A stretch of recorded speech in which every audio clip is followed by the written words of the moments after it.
Welcome back to the Comics Aficionados here on Think Critical YouTube. Your Saturday morning delight is back, and we've got a gang of nerds to talk about the comic books and pop cultures and stuff like that.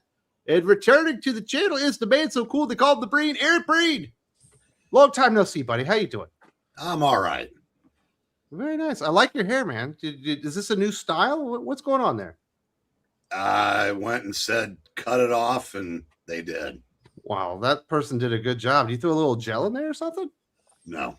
Oh, it looks pretty hot, dude. Is that just water? That's just water. Wow. Must be nice being that, like, you just got it, like, naturally. It just goes right where you want it? Not even a little bit, but... That's got to be some mousse, some studio line from L'Oreal or something. You reach a point where you don't care anymore. So it's nice. pretty low maintenance for the time being, and so it's... Are you excited about baseball? Tepid. Yeah, it's still no hitting. Our two of our top three starters are on the DL, and I mean, it's hell. We're the whole thing's to get to everything else is like a race for place. Yeah, Dodgers have already won it, so we'll see. Just find out where you sit underneath them. Yeah, I just want to see. I want to live long enough to see the Reds win another playoff series because I said it's been 30 years since they won one, 35 since they won it all. Yeah, you'll get there eventually. They got a pretty good team. I like yours. Yeah, I'm excited about the Royals this year. They got some good depth. If their outfield could hit, they'll be in decent shape. But nobody wants to hear about the sports ball, Breen. These guys all want to talk nerdy stuff. Yeah, maybe you shouldn't have brought it up then. Are you kidding? Well, I was just trying to I know you love baseball, and the season just started. Must be very excited. Yeah. The Red Sox 162 games. You know, it's like investing in baseball is like a real commitment. Well, I mean, you get into Spider-Man, 162 issues. You're talking like 15 years. Baseball, 162 games is one season. Yeah. When you're talking double and when you're talking the Pirates, you're talking 10 games, and then they're already. Wow, you've already given up on it. The Connor Griffin era started. Yeah, it is so expensive to go to see a Red Sox game here in Boston. It must be like that where you're from too. Let me know in the chat. But I'm in here in Boston, Massachusetts, all my life. I grew up in Fenway Park, seriously, and it's so expensive now because they don't. It's not about going to see a Red Sox game anymore. It's about the Fenway experience and the monster and the and all this. You can't get a seat for $10 anymore. Dude, you can't get a seat for $100 anymore. Well, it depends on how good they're doing that week. General admission must be like $30 or less. There's no way. There's a really good standing room only deck in the right field at the top. And you can probably get in there for about $50-$60 on game day. And it's got no lines for the bathroom, no lines for the bar. And it's a pretty decent, every seat's good in Fenway Park. And that's the truth. It's the oldest. I think it's the oldest still. So I see people are reacting to me talking about Stephanie Phillips. That's not me. That's Sparrow pretending to be me. Oh, sorry. Tried to besmirch my name. Wrong keyboard. You know, it's funny. I tried to use the word besmirch, and then I couldn't. I'm just too tired to spell it right, so I gave up on it. I think it's Besmirch. Yeah, I think you're right, but like I typed it three times in the chat, and I was like, you know what? I don't have the mental energy to figure it out. Well, very nice. So Aaron is pretending to be me, having some fun in the chats. Definitely enjoy the chats. That's probably the best part of the show. It's all you guys bust each other's nuggets in there. So Sully, I saw you're normally the Prince of Positivity, usually.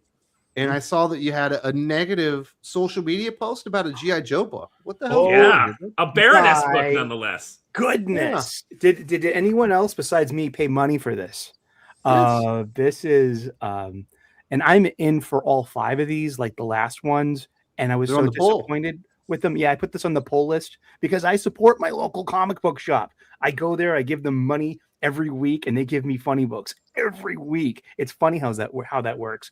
But this book is beautiful, great art by Joel Jones, but it's dragged down by the Declan Shalvey story, which is boring and pointless. and it made Baroness beautiful but boring. And Anastasia de Cobre is very, very far from boring. And you Dylan and I tried to review it on Hot or Really? Not. I mean, we did review it, but we tried to suss out what the actual story is, and we couldn't quite get to what actually happened. Well, we're Baroness and Destro fighting, and that's just how that's their love language is assassination. See, I can believe that much, you know. But it's just like this was just like a lover's spat, and this wasn't like it wasn't fun, but it was pretty though. I'll ask you a detail, Sully, that we were trying to figure out. Was she taking that card out of the lady's tits, or was she planting it in her tits? Because it was not clear from the art which one was happening. I think she was pulling it from it. Is that supposed to be like?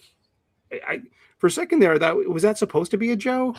No, wait. I'm looking at it right now. You didn't know that women keep cards in their tits? Well, you know, they haven't. See, we can't tell. There's only one panel with the card. You don't see if it's going in or pulling it out. Yeah, and this is you never see it before or after. So okay, you're right. Well, yeah, because it's sleight of boob. You guys don't know this old trick. Doc has dated exclusively magicians. You see on the second page, you see that star appear next to Baroness when like Cobra Commander has her on screen. Like so you'll see it. Yeah, that's the only other time you see it. Is like right there. Mm-hmm. But that's it. So we don't know if like that the objective was to find that or the objective was to plant that. She's a booby magician. I thought the objective was to murder somebody. I thought the objective was to tell a coherent story, but apparently I was wrong. Wow, that didn't happen. But it's a beautiful looking. It's a beautiful looking book. Baroness looks great. That is what you get for expecting competence from Declan Shalvey. Well, he didn't illustrate it. It was Joelle Jones. Yeah, but Declan Shalvey can't tell a story when he uses his words. Like, what do you think he was going to be able to like? You think he was going to be able to like get Joelle Jones to, you know, like I'm sure she looked at his script and was like, "All right, these silent issues they need to stop because they're far more miss than hit. Most people can't do it." This is the value of our medium here, and it's about sequential art and storytelling and setup and payoff. So Dylan's right. I mean, seriously, I didn't really stop to think about it. What is going on here? We don't know. Is this being placed or taken away? My initial thing was that's cover girl being cover girl in a way. Pretty girl. Maybe not. But this is Ara, so this has nothing to do with their friendship and Energon. So and she slit her throat. So it's like I don't think that's cover girl. Okay. So. Yeah, she doesn't make it. Oh, she doesn't make it. Yeah. Yeah. Damn, you're right. See how much it kept my attention for $4.99. This could be something that dwells in your long box. For the I can't believe you got the A cover and you didn't get a more glamorous, sexy B cover. There were no variants at my shop. There was a 1 in 10 line art variant of this. I would have preferred and probably would have paid for.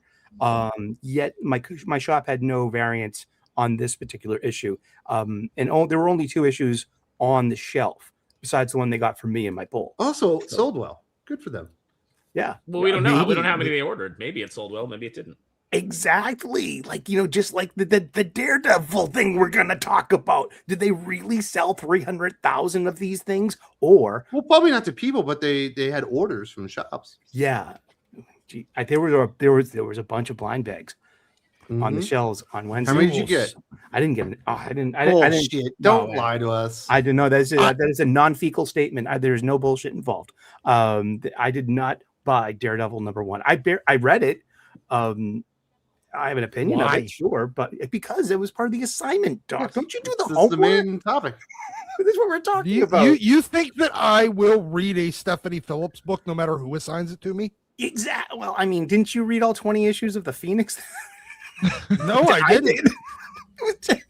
You read the whole Phoenix run? Yeah, I did. Yeah. I'm sorry, dude. I know. It was part of my homework, though. I mean, but I never told you to read that. No. Which is part of the culture, part of this thing of ours, And but no, it was just like I don't read shit just because it's produced. I do, because I'm blessed and grateful to get I'm blessed and grateful to get review copies. So it's like I'll read them all as part of the assignment to have like, and it's given me such a big viewpoint of like what is Marvel actually producing. They're not producing much. I know because I've been reading them weekly for 3 years, almost every one they put out. So yeah, I read all that Phoenix. Breen's over there like, what in the absolute fuck?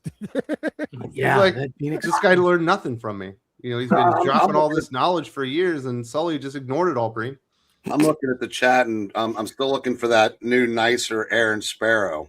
What do you mean? I'm being very nice. Yeah, blind bag for what? Not deep. Yeah, that's what the strategy is. That's what Marvel's strategy is. Let's produce a bunch of blind bags for what not D-bags. I didn't say it wasn't true. I just said that. Breen, and the whole thing is they're opening them up, and like even Sus Gabe said, had a great video. 80%, almost 80% of these things are damaged upon opening them. Again, yeah, that's that happened with the last one. That did, and that was my personal experience. I got a blind bag for DCKO #1, and it had as soon as I opened it, it had a dinged corner and it had a ripple on the top of it. It sounds like somebody doesn't know how to open a blind bag without damaging the book. I hope they're all damaged. I hope every single one of them is damaged. Oh, I don't want people to get damaged comic books. If they're buying blind bags, that's what they get. You don't buy into the gimmick. And I hope every whatnot reseller on whatnot is unable to sell them because they're damaged. I hope every single one is damaged, and I hope every single person that buys a blind bag gets a damaged book. It's the only way. It's the only way. It's not the only way to make it go away. It'll burn itself out. No, and they'll have to move having yeah, and I want it to burn itself out fucking faster. It is a scourge upon this industry. When you allow Stephanie Phillips to go out and say that she has the best-selling Daredevil #1 of all time, that is a sin that the comic industry deserves to burn for. It's like Avatar is the second biggest movie of all time, right? Yes. Nobody thinks it's the second best movie of all time. Nobody even thinks it's in James Cameron's top 5. It just happened to sell more than others. But now Marvel gets to say best-selling Daredevil writer Stephanie Phillips is moving on to the next thing that she's going to completely drain of life. Here's the thing. How, as you said, though, it'll eventually die its own. How many years now are we on of variant after variant after variant after variant in this market? We're at over 20 years. Yeah. But blind bags are only months old. Yeah. It's just the next gimmick that they will stack on top of other gimmicks, because all that is a continuation of the same fucking gimmick. I wonder. They've literally done variants of variants. Yeah, this is literally the marketing variant of the variant hunt. JJ Dubecki said he bought his first DC book in over 10 years thanks to the show. I hope it was a good one. I hope it was Book of L. That was the one to read this week. But he might have got Batman, I guess. Maybe the last issue of Flash with Ryan North. So I have a question. Yes. Are you supposed to save the blind bags when you open them? Is it like the polybag Death of Superman issue where you're not supposed to open it because it'll be more valuable, right? Right. Yeah. So they figure if you never open it, you don't see the dings or anything like that, and then you never know. It's but you have to open it to see if you got the Charlie Cox like doodle cover. But you can't grade them. Well, no. You can't. Really? You can't grade. You can't get them graded while they're inside the bag. CGC will open the bag. If you send a blind bag or a poly bag or anything, CGC opens it. I think that they should just put it in the slab and then just have like Schrodinger's rating on it. It's like it might be a 0, it might be a 10. What's the point in overpaying for a blind bag that you're just going to open because they have exclusive like one-of-one covers. I think there's a Charlie Cox doodle. There's a Jon Bernthal doodle, and I think there was a really extremely rare Frank Miller Daredevil. I wanted that one. I would have been You know, I'm stupid for that stupid stuff. The purpose of this is to sell. They've already gotten up to selling like 5 and 6 copies. They want to sell hundreds of copies of the same book to the same buyer. Well, I was supposed to say, Topps this year is putting a certificate for a 1952 Mickey Mantle in 1 pack. Exactly. Like everybody should switch over to baseball cards because at least we know that's worth 7 figures. And the card is generally in good condition. I would think so, yeah. It's got to have some type of protector on it, right? Well, no, it's not in the pack. No, it's not in there. It's the certificate to get. Oh, it's to redeem it. It's the golden ticket. Yeah. Yeah, that's what it is. It's just the Willy Wonka golden ticket. 52 Mickey Mantle or a Stephanie Phillips book. God, that is Except the golden ticket looks like it's been hit with a hammer. It's not the Stephanie Phillips book that's the value. It's the Charlie Cox Daredevil actor doodle book. Why do I care if Charlie Cox drew that doesn't make can he even draw? Like what? Why do I have no idea. I think they put the picture out. You younger kids on the panel might not remember this, but there was a time when you would go to the maybe not even the comic book shop, like the convenience store, and buy books because you wanted to read them. Yeah, I know, right? I mean, I know that's that might be that's what those machines for. Mm-hmm. Well, yeah, we're way past that with Marvel. There's one book. That would require Marvel to publish something worth reading. They don't. Currently, there is not a single book. Well, maybe Marvel. Did Breen just call us whippersnappers? Did anybody else catch that? He did, yeah. Maybe Marvel should do blind bags that you literally can't open. That would actually benefit them in blind bags. Yeah. No. You just buy the comic and it's just like sealed in epoxy. Like they literally pour it into an epoxy mold before. So you literally, you don't know what's inside of it. At least they can tell you it is. They could tell you it is the greatest comic book story of the entirety of the comic book medium. It's like and that you'll be forced to believe album. Them. Or a literal blind bag where you get a normal copy or one in Braille. Mm.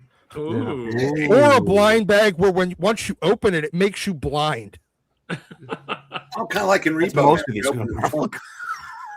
AL says that McDonald's has K-pop Demon Hunter meals. Has anybody got one yet?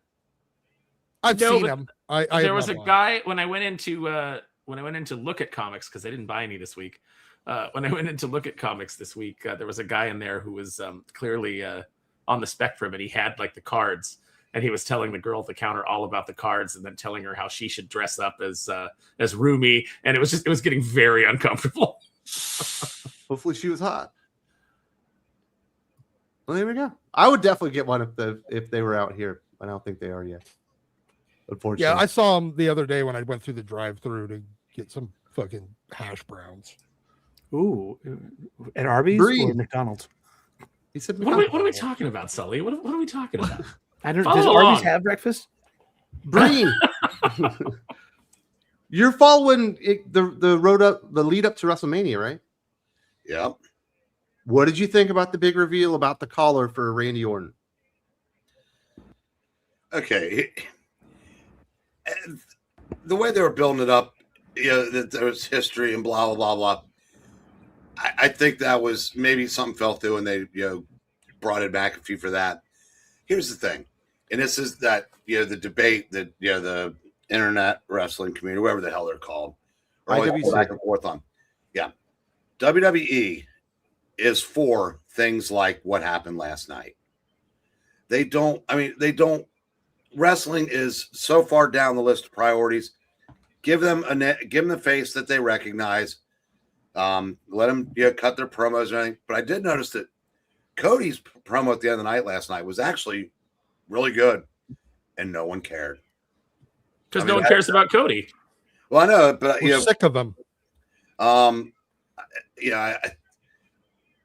So you bring back Pat McAfee, you have Danhausen curse a referee, but again, like I said, the little Jimmies love that stuff. Problem is, little Jimmies can't afford to go anymore, so they're cheering from their TV sets or their Make-A-Wish room. But it's fine. I mean, I said it's WWE's entertainment. That's and they make no bones about it. So that was entertainment. So you're taking the Sparrow route where you're going to excuse the bad storytelling? How have I excused the bad storytelling? I was on Twitter last night. You've been a homer for WWE for years at this point. I've just been down on AEW, and you interpret that as being up on. Well, WWE. They have the superior show right now. They don't, but it's okay. Because if it was AEW, the person they would have brought out was Big Boom AJ and the Rizzler. That would have been their big. Well, no, here's the difference. They use them on pre-shows. They use Danhausen all of it. And I have no problem with that. Well, Danhausen's the best thing going on the show right now. He's better suited for WWE than he was AEW. But and I'll give Aaron credit. He is not as blind to Homer as a lot of the people on there. Yeah, he's critical of WWE too. I think he's overly critical of AEW, but that's Tony Khan owes me $80 is why. Son of a bitch. That stupid video game. Not letting that go. That's the problem. No, I think the problem is we're weeks away from WrestleMania, and the most over thing in WWF is fucking Danhausen. Yeah. Well, it's not a good place. Yeah, because nobody, especially since we're. It's WrestleMania. That's the only thing that matters. On the other show, it's just, hey, look, are we going to do Bloodline 3.0 now? Yep. Well, that depends if they can go find some more random Samoans. But Aaron, I know what you really want. You are cursed. Exactly. Nice. The best thing on the show. I said I did not like him in AEW because I said it just it didn't fit, but he's perfectly suited. Well, for that. It didn't fit because AEW is like real wrestling. It doesn't fit it's because like that. But if you go to fake wrestling like WWE, it kind of fits right in. No, it's because Tony can't book. So, you can't have a character like Danhausen because Tony doesn't know what to do with him. Because all Tony knows how to do is, what if these two guys wrestled for 20 minutes and we made them look like they were equals, even though they shouldn't be? But okay, but that's what they do there. If they did, if you want to watch the same match fought 10 times on a pay-per-view, oh look, they're doing the same flip. Oh look, they're doing the same spot that I've seen through 5 matches so far. Because nobody sits down. There's no road agent sits down and lays out a sensible match. Last week. Yeah, there's no repetitiveness going on. If they were doing, I'm not defending. See, you guys are trying to do the whataboutism, and you're trying to say it's like if I say hey, I don't like this thing that Trump did. You guys are like, oh, what about Biden? It's like that's not what we're talking about here. We're talking about one thing. No, there's nothing AEW can ever do right in your eyes. And that's just that's not true. That's not true. They brought in Tommaso Ciampa, and he came in and he had an amazing match that I really enjoyed. There 20 minutes. There are things that they both do right. sold. Look pretty equal. It was against a guy who it made sense to do that. They didn't put him up against oh god, Daniel Garcia or somebody who should WWE tried to get, by the way, but That's the rumor. That's the rumor. But I think WWE tries to get guys because they know they can bid up Money Mark Tony Khan and make him spend a bunch of money. So they'll bid on guys they don't. The point is, the payoff for the Randy Orton thing was awful. Yeah, correct. Yeah, awful. It's like who's starring in this WrestleMania? Is it any wrestlers? Not really. It's Jelly Roll. It's a sportscaster, Pat McAfee. I Show Speed, and it's a streamer. Yeah, it's like I don't Although watching LA Knight continually commit crimes during this is his third home invasion. You're just doing the Pillman Austin thing, but without a firearm this time. Somebody arrest LA Knight, man. He's got a rap sheet a mile long. He keeps botching everything. But if you want to get more current, Seth Rollins broke into Edge's house about 6 years ago. Well, Seth Rollins just out of the blue is fighting Gunther. I guess he's going to be retired. Yeah. LA Knights. He home invaded Logan Paul, AJ Styles, and now I Show Speed. At this point, for me, it's like who books. It's not who books better; it's who books worse from week to week. Tony or Triple H, and right now I can't give you a solid answer. If I wasn't getting WrestleMania for free, wrestling, I wouldn't watch it. I'm not going to watch it. I don't have any interest in any of the matches. If I could just turn it on magically for Oba Brock, because I got to admit I love his entrance. I'm a mark for that. Yeah, you know why? It doesn't take like 2 minutes like Roman Reigns is. The entrances will be longer than the match. Well, but again, though, the fans, it's not their fan base prefers that because it's all about the presentation. I think they'll be wasting Brock real fast. More people like that than what Tony Khan does. But I'm glad there's a Tony Khan to give the fans that want an alternative. I'm glad that there's a Tony Khan to pay wrestlers a bunch of money so that they can go there and they can retire and like make, get their bag before they go out. I'm glad Breen's here to give AEW a fair shake. Man. What else is going on in comic books? Did you find anything that you liked this week, Sully? You said you didn't like Baroness. What happened that was good besides Superman? Sacrificers has its penultimate issue. That means for the people in the cheap seats, it's second to last issue. That means next issue 21, is the finale of the story. It's concluding. What a wonderful ride.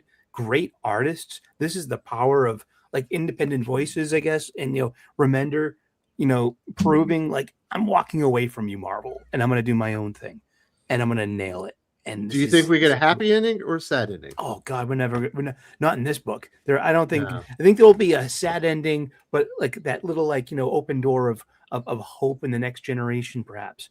Like a bittersweet ending. A very bittersweet ending. Yeah, this is a bittersweet story, and it's going to stay in tone.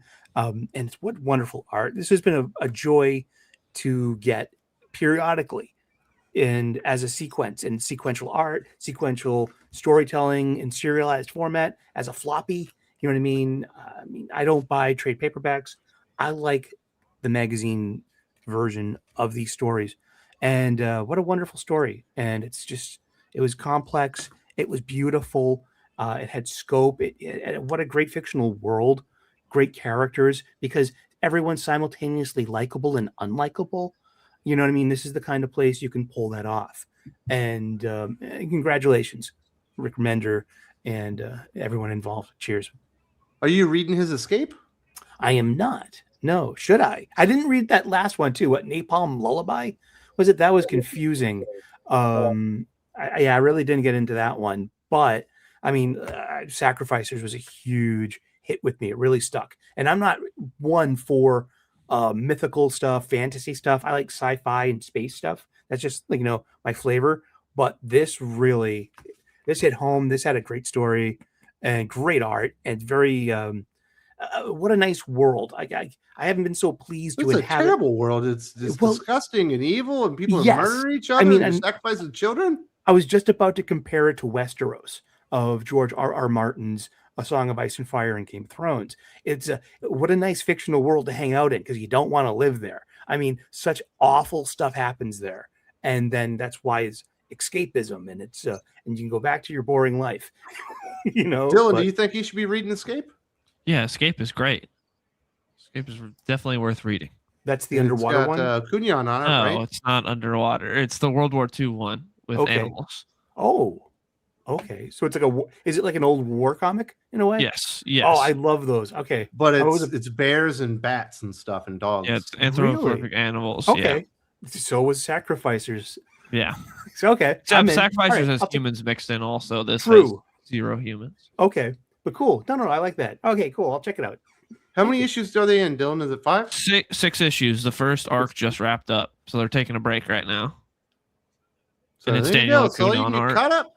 I take suggestions. I'm actively looking for suggestions, especially so let me know in the chat or in the comments later on. This conversation continues all week long. And let me know what you're reading that you want to suggest to me. I'm looking for like an issue 1 from an independent. I mean, I'm trying to, I got a few bucks to spend and I have chances to give. And I love this thing of ours. Do you like horror? I love horror. Yeah, I love horror.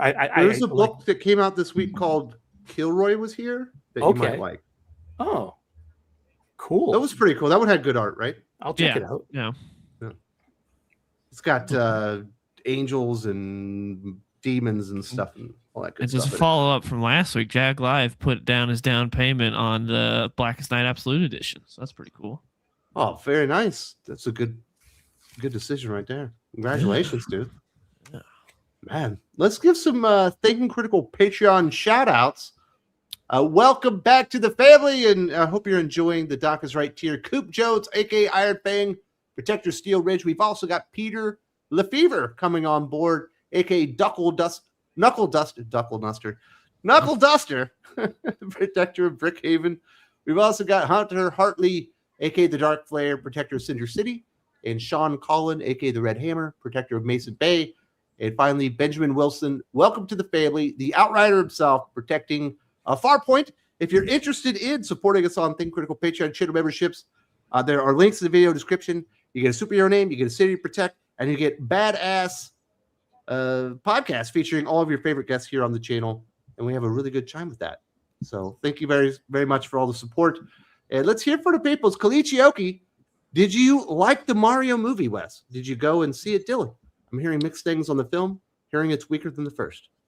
I heard the same things, and I was going to go see it this week. And I was like, you know what? I actually don't care to see the Mario movie. And if it's not even that good, I really don't care. So I decided not to go see it.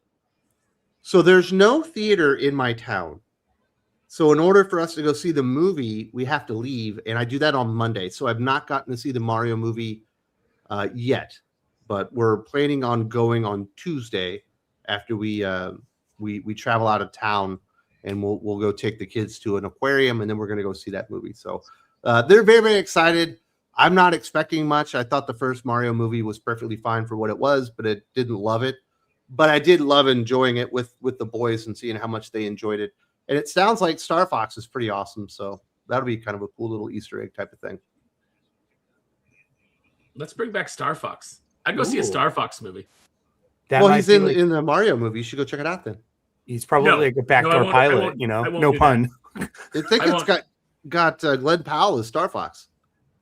Oh, that's a good choice. Yeah. No, somebody asked me, they said, are you going to go see the Mario movie? And I said, no. And they said, why not? And I said, because I'm not 12. There's nothing. I like Mario. I like the Mario games quite a bit, but there's nothing about the games that make me go, Yoshi, what's his story? It's like, I don't need any of the lore. Yoshi year one. You don't want to know why he's racing in that cart all the time? He's running away from something. If there's anything, debts. I would like to know why Luigi gives the death stare when he passes you in a cart. But Yoshi eats something and then he has special powers, right? So do we all, man. That's beans, I think you're thinking I think that's Kirby. Oh, that's Kirby. Yoshi eats the eggs and he can shoot them. Oh. Yeah. Maybe. Yeah. Something like that. But yeah, the kids are super excited about it. I don't really care much. I'm more excited about Project Hail Mary. Personally. Yeah, I hope you get to see it, man. I saw it twice. We're going to see it at the movie theater. I got the popcorn bucket, and it came with a mission pack. How have you not sewn that onto a jacket yet? It's coming. It's coming. It's getting there. It's going to happen. Now it's about which one. It's spring and summer are coming. You just need to buy a bomber jacket. Yeah, get a bomber jacket and start putting your patches on them. Yes. All your tours of duty. All the theaters, Green Lantern patch, little Superman. Yeah, I got the popcorn bucket. I never do stuff like this, and I'm like, they didn't have the helmet one. They had one that looked like Grace's helmet and his space suit helmet, and I'm like, that's a bit much. And they didn't have it anyway. But they had Mario buckets and Project Hail Mary buckets, and I got a giant Coke Zero that I put cherry syrup in it, and it's like I had a Coke and a popcorn, and I'm at the movies. 2 tickets and concessions, just under $70 for 2 people. No lie. Yeah, when I went and saw Project Hail Mary, I was like, I said to my friend, I said, "Do you want popcorn?" And I already took out a loan. It's like, yeah, I was like, well, it's like. But she was like, if you want to, if you're gonna get popcorn, you got to get drinks because then we're gonna be thirsty. And I was like, yeah, I'll go get a popcorn and 2 drinks. And I went out and it was like $30. And like I said last week, and Dylan accurately pointed out, I measure things in action figure purchases. And they're like, $30, and I'm like, no, that's a pretty nice action figure. I think I'm gonna afford 2 frag vipers and half a scarlet. That's right. So Dylan, if we get Yoshi Year One from Frank Miller, you reading it? I mean, you'd have to. If Frank Miller's doing a Yoshi Year One, I'd check it out. I didn't know Yoshi knew so many prostitutes. He's going to do what for that money? Oh, he's really at his lowest level here. That's going to be bad. Jag Live. So with All In, I'm confused a little. Has DC broken up Dick Grayson and Barbara Gordon from Nightwing, leaving out she is going to be in her own book? I hope so. They're a boring couple. If that's happened, I have not witnessed it. But I did read the end of the Nightwing run, and she was still there. Mm-hmm. They didn't used to be boring. Time. They didn't used to be a boring couple, but now when you get boring writers. Is that how you understand it, Dylan? Or are they broken up? Not that I know of, but I read the beginning of Dan Waters' run and then dipped out and then came back for this issue with Dennis Cowan, and now I'm gone again because it's still bad. So I don't know, something gonna happen in between then. As far as I know, I thought they were still together, or maybe he should be with Starfire anyway. I agree. Yeah, they are more interesting. Starfire is the Mary Jane of the DCU. That's what I liked about Kyle Higgins' The Order. He had it with it was Dick Grayson and Starfire. It wasn't Barbara. I like that. Callum says Chuck Dixon kicked Tom Taylor's butt, call him a tourist writer. That was pretty great. There was a little to do. They went a little back and forth there for a couple days, right? Yeah. Tom Taylor did it's in canon. Like, it's in canon. Well, in canon, everybody mind wipes it and never mentions it again. Tom Taylor should know not to take on a superior writer on Twitter. That's just a bad idea. Yeah. And then Dixon has the better book coming out too. He's got a Robin omnibus coming out around Christmas time. I just saw that making the rounds. And I'm like, oh, really? That looks great. Dylan, Sully, have you seen what Absolute Black Canary looks like? No, I haven't. Should I? Should I go look that up? Yeah, you should absolutely go and see what she looks like. She's a beast. She's like a fucking fire hydrant with like a butch haircut, probably a septum piercing. It's pretty rough. Good. Let's kill the only thing that we got going at DC. Let's kill the DC Absolute Universe. Did you see it? What's the face for, Sully? We're with Sully. She looks like that's Zealot from the Wildcats. Are you kidding me? Yeah. No, that's not Dinah. That's Zealot. Yeah, except Zealot. Surprised. Except Zealot still looked hot. She was drawn by Jim Lee. Yeah, this one does not look hot. Yeah, I mean, they get the side head shave, and she's. She looks like Mike Tyson from Punch Out with the body type. Dun, dun, dun, dun. Actually, you know what? Here's the body that they put her on. They put her on this body right here. Exactly. I'll be nice. Well, she's a great boxer, man. You got to understand. She can outbox Batman. Let's be nice just for a second. Okay, without the hair or anything, like I'm getting a Chung-Li kind of vibe. You know what I mean? That because Chung-Li has big thighs because she kicks hard. I mean? She doesn't have enormously wide shoulders and arms bigger than Arnold Schwarzenegger. Okay, I was. If you look at the actual interior, she doesn't look like that. On that one cover, she looks huge. But if you look at the interior, she doesn't look like that. There's a part where she's in bed with Oliver, and he's clearly way bigger than her. Okay. So because they did a preview, I think. Isn't Oliver dead? Yes, but we're getting flashbacks. So it's not really even going to be a Green Arrow book. It's going to be a Black Canary book, probably. That or Arsenal's taken over. Galb says, I've learned this week that the Wonder Woman fandom on Reddit is filled with trades and sociopaths who think Kelly Thompson is the best thing ever. I was unaware of that. You're shocked that Reddit is filled with mentally ill weirdos. No, I think his shock is that they all loved Kelly Thompson's Wonder Woman. They're mentally ill weirdos. Kelly Thompson's Wonder Woman is objectively probably the best book out of the Absolute line. I mean, pretty good. I don't know why they I don't see a whole lot of trans stuff in that book.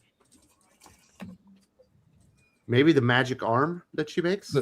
No, but remember, these are people on Reddit are people who will project themselves onto characters and then demand that the characters be made that way. Yeah, like poor Paul McCartney. He got blocked on Reddit in the Paul McCartney section of Reddit. And it's just like, no way. How does that happen? Maybe that was an April Fool's joke. I don't know. It was recent news, yeah. So you try to pull an April Fool's joke. I did. It was a good one. I thought of that one all day. What was it? It was a G.I. Joe reference. I was saying, hey kids, comic books. Did you hear that G.I. Joe, the comic book, is having Big Boa captured and revealed to be Rocky Balboa, finishing the 1980s plot point that got dropped, and nobody nibbled. Yeah, Joe. We also didn't see Yo, it. Joe. Sorry. Yeah, I didn't see it till you revisited it. And honestly, I spent most of April Fool's off of Twitter because I knew things were going to piss me off, because it's like April Fool's Day has been ruined by social media. Everybody trying to do April Fool's jokes. Yeah. Jad said, "Oh, Aaron, get the new Revoltech Hellbat figure." You and I looked at that on the Geek Fix, and you did lose yourself there, Aaron. Yeah, I did say I am definitely getting that. I have a Revoltech figure to show off today when I show off my picks of the week. Actually, it's not the Hellbat, but I definitely want that Hellbat. It looks pretty dope, though. Mm-hmm. Yeah, very, very cool figure. Galb, how many aren't surprised that Supergirl actress is playing the same boring ass feminist victim narrative of 2017 and the movie is DOA? Ooh, maybe it's not DOA, but I'm not surprised. I think they have like coaches that go in and tell you to say this shit. I think they prep you with it. When your movie looks like it's going to bomb, you got to get out there and start laying the groundwork for why it bombed. And so it's going to be a bunch of sexists didn't want to go see a female superhero. No, you just didn't give us a female superhero that we wanted to see. Like, look, if Superman barely cleared 600 million, right? There's no world in which Supergirl is going to be this blockbuster bombshell. The breakthrough character of the new DC cinematic universe. Here we have her. Yes, this girl is full of attitude. She's unlikable. She's got vocal fry. She'll remind you of your asshole niece who just came back from college. She's allowed to be messy, like we haven't had just like, and they're acting. When you come out and you say like this character's allowed to be messy, like we're showing that women are allowed to be messy. It's like we've gotten nothing but messy women for like years now. This is not for like a decade. How about Kara Zor-El? She's a sweetheart. She's a nice gal, and you know what I mean. And just they were just. Thank God we have the classic, and this is just. Was she Kara Danvers there for a while there? Yes. Well, I was asking especially. Bree. I think that's your favorite version of Supergirl, right, Bree? Pre-Christ. Well, my favorite is the Peter David run, but that really wasn't Supergirl. But as far as the character itself, yeah, the probably about 10 years before they killed her off in Crisis. That's just the obsession with the name Danvers. It's kind of weird. Well, actually, she was. Yeah, go ahead. Those were the parents that adopted her. So it's. Yeah, I'm just saying you got a Carol Danvers, you got a Kara Danvers, like a lot of Danvers going around here, right? Danvers is a good sounding last name. Carol was patterned after, like they took her name because they wanted to make her like Miss Marvel. They wanted to make her the Marvel Supergirl. Right. She was Carol Danvers. She was a character for 10 years before they made her a superhero. Yeah, no. I understand that, but they introduced her after Kara. I'm pretty sure she was introduced after Kara Danvers. Oh yeah. She started in '67, and I'm pretty sure the Danvers adopted Kara years before that. Yeah. My point is the naming convention. DC named her Kara Danvers, and then Marvel responded with introducing Carol Danvers. Now, she didn't become a superhero for a couple of years, but it was still. I think I'm going to rebrand myself Nerdzotic. You know what I mean? Ooh, something familiar but different. So maybe people know I'm basically the same thing. Huh? No? Okay. Maybe you need some like glasses with some tape in the middle as an icon. I can see it. Galb says Chris Gordon, Neurotic said it best. Gen Z have no heroes, and they're right. No more heroes. Aww. Yeah, I mean, it's true. Millennials had Harry Potter, right? They got Goku. Seriously, Goku's a great character. Goku's been around forever, though. But he's generational too. I mean, I think Dragon Ball Z, especially Dragon Ball Super, has really kept maybe a little bit of a generational appeal. I think there are young people and no, we're talking about stuff for specific generations, and we do have a Zoomer here Until do you guys have like heroes? What was your guys' hero that was new? That was yours. As far as new, I don't know if there's any new. Oh, okay. I'm trying to think. It's probably anime stuff. It's probably something anime, but I don't really watch anime, so I don't know. Is it Stranger Things? No. All Might maybe is the closest Maybe. to time. Ray Skywalker. Sorry. No, I mean Star Wars. Was obviously Gen X. And then Doc's with the millennials in Harry Potter. Yeah. Yeah. Of course. And I don't know who the Zoomers have. Dylan doesn't know either. Maybe they don't have heroes. Well, they don't hire writers who know how to write heroes anymore. It's the one of the things that we talk about, and this is something that I think is kind of a problem. Is in the YouTube sphere, you have everybody who's like, we don't care that these people have been hired. We just want good stories. But the problem is that these people have been hired. The problem is that when you set out to write a show for men, but you've mandated that half of your writer's room has to be black women, that's where you get a Damon Lindelof type Watchmen show, where it's like, it's not for anybody who's in the target demographic. I don't think the Barbie's writer room should have been loaded with men. I think that's a place where the writer's room should be predominantly women. And these quotas that you get into, this is what gives you bad product. This is what gives you, terrible writing, because it's not people who understand the thing that they have been hired to write. You can't keep going, all we want is good stories. You don't go to a baker who doesn't know how to bake the thing that you want to eat and keep eating it and going, well, I just want good muffins. Well, you're not going to get good muffins from a bad baker. And the problem is the industry is loaded with bad bakers because of these DEI quotas.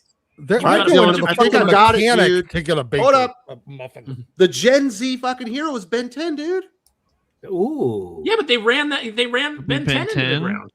Hey, And Captain Price might be up there. We had our heroes. But the problem, right? Ben 10 needed a wider audience. And the Ben 10 is the only Cartoon Network show that managed to survive and move merch. That's how popular it was, because Cartoon Network was the death of any show that depended on merch. The shows would peter themselves out because not enough people watched Cartoon Network to make the toy successful, except for Ben 10. So I will concede Ben 10 is great, but then they made a fatal mistake with him. They aged him up because they thought, well, the audience is aging up. But the audience wasn't interested in the older Ben 10. All I know is my 10-year-old is addicted to Ben 10 now. He's the younger version or the older version? Or did he get the original? He's gone through the entire season and he's on his second watch. He's just the best. Whenever he has a chance, he throws it on. Those monsters are cool. And there is a dude who is taking Marvel Legends and 6-inch action figures and making custom Ben 10 aliens. And they look fantastic. And I keep thinking to myself, I don't know why they're not doing a 6-inch scale Ben 10 line, because people would buy into it. So in the comments, they're saying Rick and Morty. There's no heroes in Rick and Morty. Yeah, they're not heroes. No. How about Ryland Grace from Project Hail Mary? Well, no. Here's the thing. Rick and Morty aren't. No. Hold on. One second. Rick and Morty aren't heroes, and that's the fucking problem. They're nihilists. It's the problem. They are the heroes of this generation. The problem is they're not fucking heroes. Yeah. But my answer ended up being Ben 10. I think I got pretty close there. Pretty good. Jack Live. How long? That was more than 10. More than how long? How long ago? Like, how long has it been since we've had a good hero for kids? It's Ben 10, really? K-pop Demon Hunters came out. It's the next generation. Those are good heroes. Hopefully they're big. Jack Lives, is Captain Marvel Dark Past #1 decent by Jenkins? Yeah, I would say so. Mm-hmm. It's a little confusing about exactly when it's happening. Because it feels like it's happening in modern times, but she's still dealing with like the after effects of what Rogue did to her, and that was a long time ago. Like Claremont did that, so it doesn't make a whole lot of sense that she would be feeling the after effects of that. But in Marvel sliding timeline time. No, in Marvel sliding timeline, it's still been 5 years, and she's still over it. Right? Right, Doc? Maybe. Yeah, I don't know. When did that hit publication? Like when's it set? It came out Wednesday. This is brand new. I understand. I'm telling you, it's set new... today. She's got the costume from the Alyssa Wong series. Okay, then about 8 years, probably she's been a hero, and she hasn't been dealing with any effects with her memory and stuff with the rogue stuff for a long time. Oh yeah, that because that took it's place. Strange to me. Yeah, that took place. Let's see, the early mid 80s. So you're probably looking about 3 years into her career. So probably 5 years ago. Yeah. So it's a little weird that she'd be dealing with that in modern times. But it was pretty decent. And there's a villain that shows up at the end. I think you saw him, right, Dylan? Like, it's a good looking villain. Yeah. Looks interesting. Yeah. It's cool and chains and all that. Taskmaster, Crossbones vibes to it with a bunch of chains and shit. Kind of look decent. But I don't think it's amazing, but it's certainly not bad. So if you want an introspective look at Captain Marvel, it's the best Captain Marvel book I've read in a long time, if maybe ever. With her, Carol Danvers, not Marvel. I don't want to get crazy there. Federico de la Casa, when I asked myself why Remender left Marvel, I read Sacrifices, and I know why. For doing something beautiful in a cruel, merciful world. Thanks, Remender. Well, he left Marvel because he kept getting stabbed in the back by other people. That was very political, and it was affecting him on many levels. So he decided to leave. When you have one guy with talent there, no one else does. That's what you do. You stab him in the back. Can't be having that. Nope. Yeah. And then they had to crawl back. Brevoort had to crawl back to him and ask him to do X-Men, and Remender was like, no. Hey, DC asked him to do Batman, and he said no to that too. So, I mean, it's good. I'm glad he can call his shot. You know what I mean? Mm-hmm. And a lot of great stuff. Yeah. Do I think he could do a Sacrificer-like story, like Elseworlds with Superman or something? Probably, but it's probably best to just do it with his own characters. Yeah, save your best stuff for yourself, because there's no point in giving it to these corporations. Daisuke says, that hurt me, Wes. It's Fox McCloud. Next, you're going to tell me Zelda is the guy with the sword. What did I do wrong? I just said Star Fox. Yeah. Star Fox is the game. Fox McCloud is the character. Oh. I'm sorry. I thought he was Star Fox. I thought it was all the Star Wars. So if I put Slippy on the screen right now, Sully, you'd be like, that's Star Fox. Hey, look at that. No, if you put him on the screen, he'd be like, that's Star Wars. That's a Star Wars. I feel terrible. I screwed that up, apparently. Well, when I see the character in the movie, my kid go, "Who's that?" I'm going to tell him Star Fox. This is what I'm going to Well, I mean, that's how a lot of people know him too, is just because the game is called Star Fox. It's always there under the logo Star Fox. We go, oh, that's Star Fox. Do you have the game on your emulators on your handhelds? I have to look it up. I have a game stick too. I'm like, I'll go back and play some Star Fox. That was a fun game. Wasn't Star Fox like N64? It was it was kind of like blocky, when you get into the 64 stuff, it starts taking up more memory and you get less games. So I'm not sure if we got that on ours. I mean, I've still got my 64, so I could pop in Star Fox and play it. That was a good game. It was great. I had many afternoons spent playing that with friends. There's your YouTube channel right there. Action figures and video games. It's waiting to happen.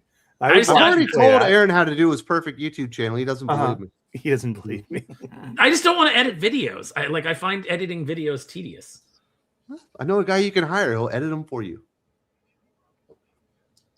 I just I just in anything, I just want to be talent. Like, I don't want to think about things. I don't want to have to organize things. I know where my as an editor, I have to organize things, and that is about the extent of my organizational aspirations. So if I could just be somebody who just shows up like I do for this show, where you're like, be here at this time, and I'm like, okay, I do all the work, and you do all the work. Yes. Pants are optional this time, Aaron. That's right. Yes. Pants are always optional. That's in my contract. Daisuke says, Aaron, you need to go play Paper Mario on N64, GameCube, or Wii, or Mario and Luigi Superstar Saga for the Mario games with actual in-depth stories with proper lore. Yeah, I've played the. I've got Paper Mario. I haven't played it since it came out, but I could pop that back in. But yeah, it's just one of those things where it's like I've got the lore in the games. It's kind of like Zelda for me. Like I don't need Link and Zelda up on the big screen necessarily because I've already got the games that have the story in them. It's like I don't need an Uncharted movie because I've played Uncharted. I don't, although I would like a good Resident Evil movie, I don't need it because I've played through the games. It's just one of those things where it's like I don't like this idea that it has to be a film in order to legitimize it as storytelling. Because I don't think that's true anymore. And I think that often, we find that Hollywood can't translate these better stories to the screen. That's a great way to look at it, Aaron. I mean, like, why do a remake of Knights of the Old Republic? There's like 8 hours of cutscenes you can watch on YouTube at any time, and it tells the story just fine and really entertainingly too. I mean, those get me company during lockdown. Like the cutscenes from Knights of the Old Republic and the Old Republic. I mean, that's some really awesome Star Wars stuff. But wouldn't you rather see Timothy Chalamet in there? You want some pretty boy Jedi or something? Timothy Chalamet will be Darth Revan. Timothy ShamWow. I'd watch Timothy ShamWow. Wow. Yes. Yeah. No, I mean, I would love it if we got a Knights of the Old Republic release that was don't touch the story, don't touch the voice acting, don't put any of your bullshit new ideas into it. Just take the game, give it a graphical upgrade, restore the lost scenes, especially in the second one, so that you get the complete story the way it was intended, and release that. I would be down for that. When you started talking, I thought you were about to say don't touch the stove. Don't touch the stove. I mean, you probably Star Wars, don't touch the stove. Modern writers probably do need to be told repeatedly, don't touch the stove. Super Mastermind. New Diamond wants rent for comics eating up space that they will never return, and sues to officially make the comic storage belong to Diamond. They're talking about the consignment stuff with all the inventory that they won't give back. Really? We won't give it back, but we expect you to pay rent on the space. Well, they didn't have to pay for the rent. Maybe. Two companies lost this week for the return of the consignment inventory. How do you lose that?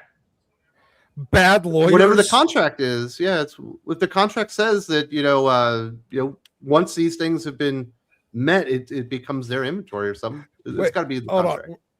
We're expecting any of the people that were involved in this to have ever actually even looked at the contract that they signed. That's true. I mean, look, it's one thing for DC and Marvel to review the contract, Image review the contract. Do you really think that fucking Boom Studios actually hired a lawyer to when Diamond said this is our boilerplate contract? Did Boom Studios just sign it? Guaranteed. I don't know. Aaron used to work at Boom Studios, and he was, a higher up person. Did they have a legal department? Well, I mean, Chip Mosher, who was in marketing, used to brag that he would sign contracts because he wasn't authorized by the company to sign contracts, and therefore, if the company needed to get out of said contracts, they had that loophole because this guy wasn't authorized to sign the contracts. He used to openly brag about that in the office as if that was some kind of great idea. So I don't know. I can't say what they did or they didn't do, but I know that they did have a lawyer, and when they fired me, they sent me this. They tried to give me this boilerplate NDA to sign on my way out and offer me $800 severance. And I looked at it and I laughed. I just turned around and I pushed it back at him and said, "Obviously, you guys need this money more than me. I'm not signing this." But that's my point, though. But that's my point. Do you think any of these small publishers actually even hired a lawyer or read the contract? The fuck they did. Well, they probably didn't expect Diamond to go bankrupt. Yeah, they didn't. They just thought they were getting the exact same deal as every one of the other tiny little publishers. And whereas we expected Diamond to go bankrupt for a long time. We were like... Yeah. But Daisuke says it was untouchable. Daisuke says, Aaron, you need to get into Kamen Rider. The 55th anniversary just passed, and the amount of figurines out would drop you. And the show is good. Watch it. See, I fear that. I fear that because if I get scared that you might like something new. I might like something new and then want all the stuff. And now there's 55 years worth of merchandise to go through and pick out what I want. That terrifies me. Listen, I don't know what it is, but it scares me, and it'll happen to you. Nobody likes Kamen Rider, dude. And then he says the closest thing the U.S. has to Kamen Rider is WWE, and WWE is worse. Engaging stories for boys, cool action, actual heroes and villains, and cool designs. Yeah, like they got like armor that looks like bugs. Like Kamen Rider looks cool as hell. Like I like looking at the figures. It sounds like it ticks all of your boxes here, Aaron. Yeah, but if I get into the story, then I'm gonna want all that stuff. It's like Power Rangers, man. It's like, would I buy all the Power Rangers figures if I watched Power Rangers? I don't think Power Rangers is as good as Kamen Rider. Mm-hmm. Really? Okay, Power Rangers is for 5-year-olds. It's pretty fucking stupid. That's why I like it, because it's like I have a 5-year-old right up here, and I just love the primary colors. And then, oh wow, it's a special ranger. And like, but for me, Wes, like if I looked at Power Rangers or I looked at Kamen Rider or any of these things, would I then be able to say, if I was writing the comic book and I could cross it over with anything, what would I do? And then want the figures so that I could have that crossover in my action figure collection. That's where it happens for me. You started doing what's the toy line that you love so much? Mythic Legions. You started doing Mythic Legions. They weren't around. Oh man, and here's the Mythic Legions you can kind of project your own imagination onto as well. Like you don't even have to accept their lore. Those figures come apart and you can rearrange them into, you can create your own characters. So that's a large part of the appeal.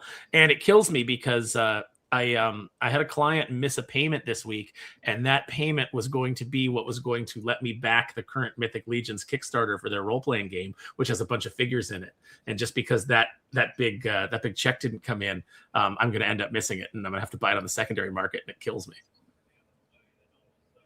Dude, I'm going to buy it, and then I'm going to overcharge you on the secondary market. All right, like you go drop $900 on this all-in Kickstarter. You do it. $900. That's a lot of money for a game. Yeah, and it's like, and just with everything that I because I'm paying out of pocket on like a lot of Kneel Before Doomface stuff for book 2 and book 3. So like I've had a lot of money going out, and so I was waiting for money to come in, and it's just like it's one of those things where it's like, no, I have to maintain a certain amount in my account. If I spend $900, what do I need to charge Aaron? Like $2,200? I mean, you'll end up owning all that stuff and enjoying it. You'll be playing the role-playing game with your kids and using the action figures. But yeah, it's spectacular stuff. Rate that 7. My Hero Academia and Avatar: The Last Airbender are the heroes for Gen Z. That's Avatar: Last Airbender. Yeah, definitely. I haven't watched My Hero Academia, but Avatar: Last Airbender. That's a sad state, because that original show was great. They did a sequel show that wasn't near as good. Now they're doing like streamer stuff for it. They're going to be doing movies. But instead of bringing the old cast back, who now has aged up and would work perfectly playing the older characters, they were like all white except for one guy. And they're like, you're playing characters that aren't white. Can't do it. We got to replace you with people that look like. Also, one of the characters is blind. So they're getting a blind voice actor to play a blind character, because that's important. You need that for a cartoon. You need the voice actor to be blind. Instead of saying thank you, because a lot of these people, like, they don't do a whole lot. Some of them have careers, but most of them like made their money off of Avatar, now go to conventions, and they don't get a whole lot of work. So it'd been nice as a thank you, like, hey, you made the show for us. Be cool to bring you back for this stuff and get you a paycheck. No, we got to get people that have the same skin color or also the same disability as the characters they're playing. Ridiculous. So dumb. If I ever had a Kneel Before Doomface cartoon, Dylan, I swear I would go through and I would look at the ethnic makeup of each character, and then I would cast an actor of that ethnicity, but I wouldn't let them play that character. I would just be like, I would mix it up just to really throw everybody off. I was like, what do we complain about? I don't know. That'd be fun. I don't know. I tried to watch an Avatar movie with M. Night Shyamalan. That was the last time I ever touched that franchise. That's a live action from M. Night Shyamalan. Watch the cartoon. That's like being like, oh man, I couldn't really get into Batman after I watched Batman v Superman: Dawn of Justice. That was the last time I touched Batman. I couldn't get into Mario games after I watched that John Leguizamo Bob Hoskins. I was already into Mario games. Watch the cartoon. The cartoon's really good.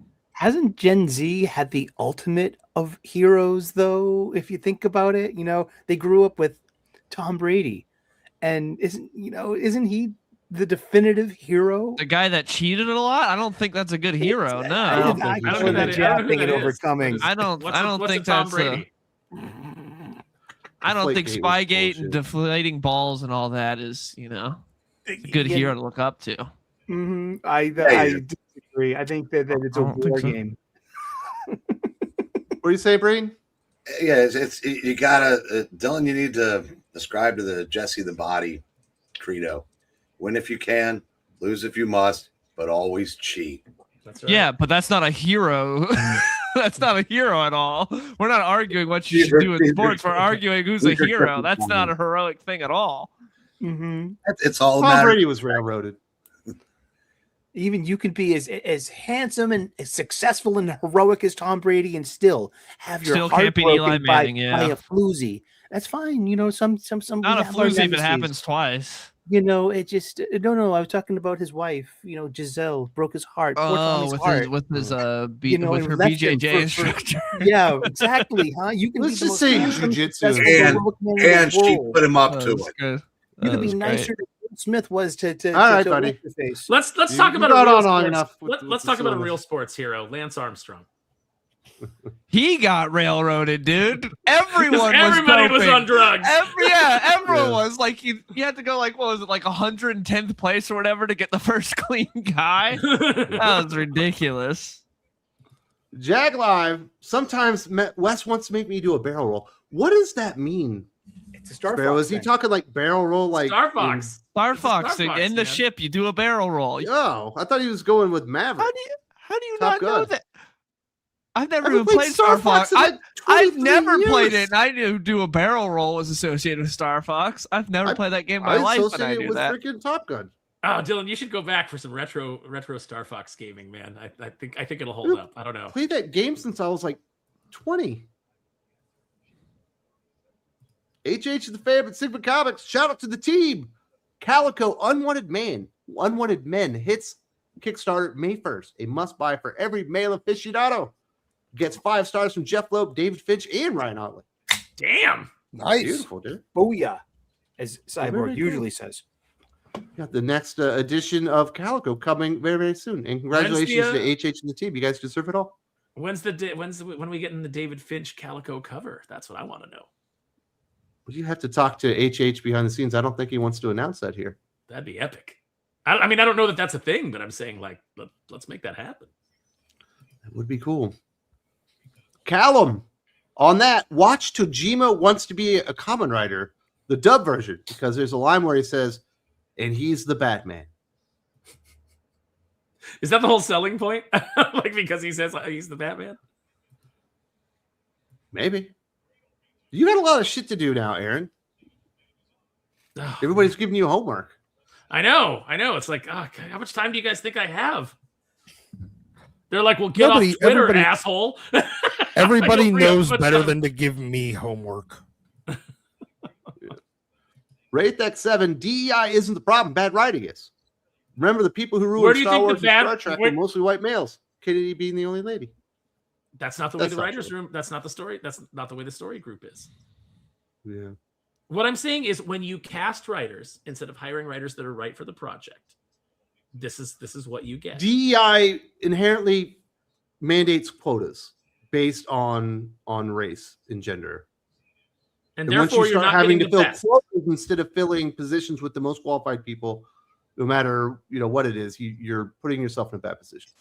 When you get on a plane, do you want the best people that came out of pilot school, or do you want the quota of the best people that came out of pilot school? I want the dude that went to Air Force Academy, has been flying bombers or fighters for the last 20 years of his life. Mm-hmm. That's what I want too. When you go to a doctor, what do you want? Do you want at least they're the best out of their class from this ethnic group, or do you want the best doctor?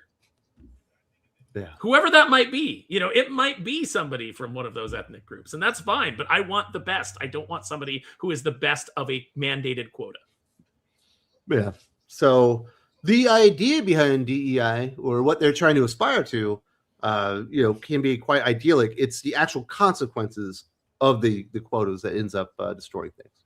in my opinion. Yeah, the problem is that we should have equality of opportunity.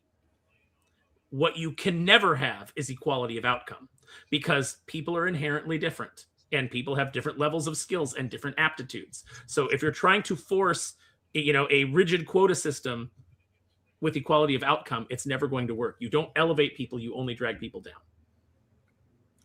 Daisuke says Super Sentai is good for all ages. Power Rangers is a US bastardized version.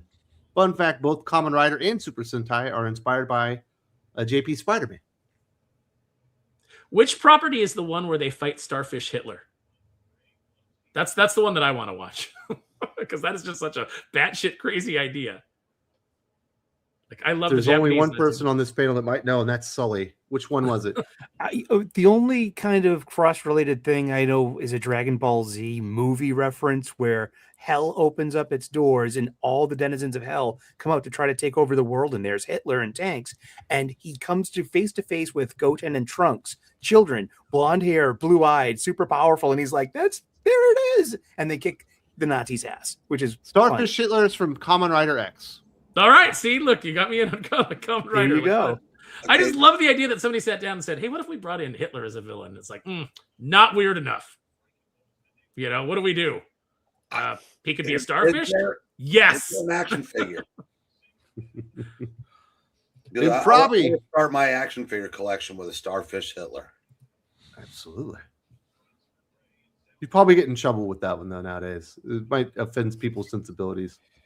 It probably has Aaron started creating action figures of his characters in the Doomface universe. Ooh. So there was a tier where you could get a custom action figure that you painted, right, Aaron? Not a custom action figure, a bust.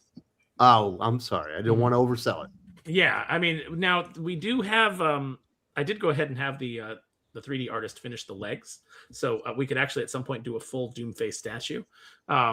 But have not considered like working on action figures yet. Action figures are very expensive to produce, and so and especially to produce them right. There's people that have produced action figures, but they fall into the same trap that like NECA and McFarlane used to, where they would use like these really brittle plastics that over like the course of a year just become insanely brittle, and they use those for the joints. And so the thing falls off your shelf and like the arm and leg breaks off easily, or you're just moving it and it just snaps off. So to do toys right, you have to spend some money.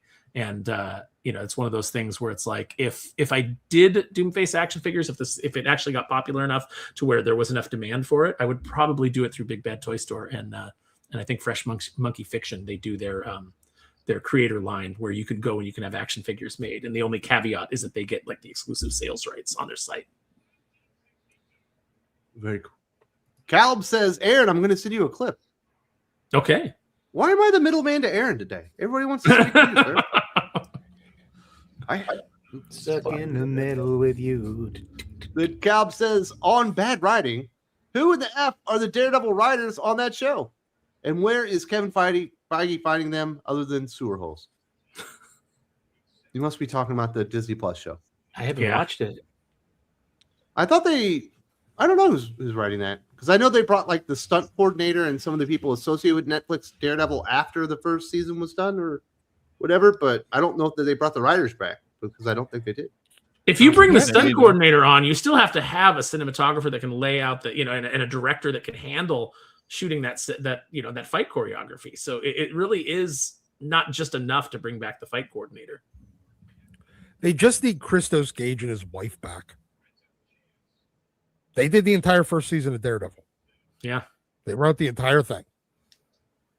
Well, also, Drew Goddard was like the showrunner on the first season, I believe. The guy that adapted Hail Mary. I think he did season 2. I think Stephen DeKnight was season 1. He was all of it, I think. Okay. But Drew Goddard was involved, right? He was definitely involved. I think he was a producer, I believe. But no, I mean, look, Christos Gage and his wife. Christos has written a shit ton of comics, and he wrote television. His wife was one of the main staff writers for fucking SVU, Law and Order SVU, for years before it became all like weird, and the one lady just basically made it her. Cause celeb. Drew Goddard wrote the first 2 episodes and originally pitched the show. So it started with him, and then he moved on to other stuff afterwards. That's why he left. So even Stephen S. DeKnight is not the Stephen S. DeKnight of the years that Daredevil was released. Now he's idealized. He's a pussy now. Very true. RateX7 says, but how do we know those people being hired are qualified or unqualified? Also, a lot of unqualified people are hired because of nepotism. Well, you'll never hear me champion nepotism. I don't like cronyism or any of that kind of stuff.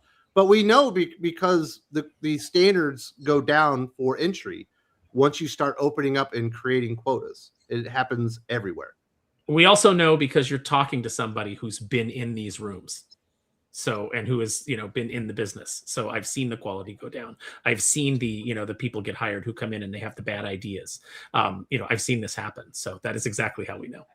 Also, there's no end of other people that have come out and talked about it. There's also no end to the nepotism within the kind of DEI sphere. All of these people scratch each other's backs. All of them, everywhere. So you get one in there, it's like Cartman in the attic.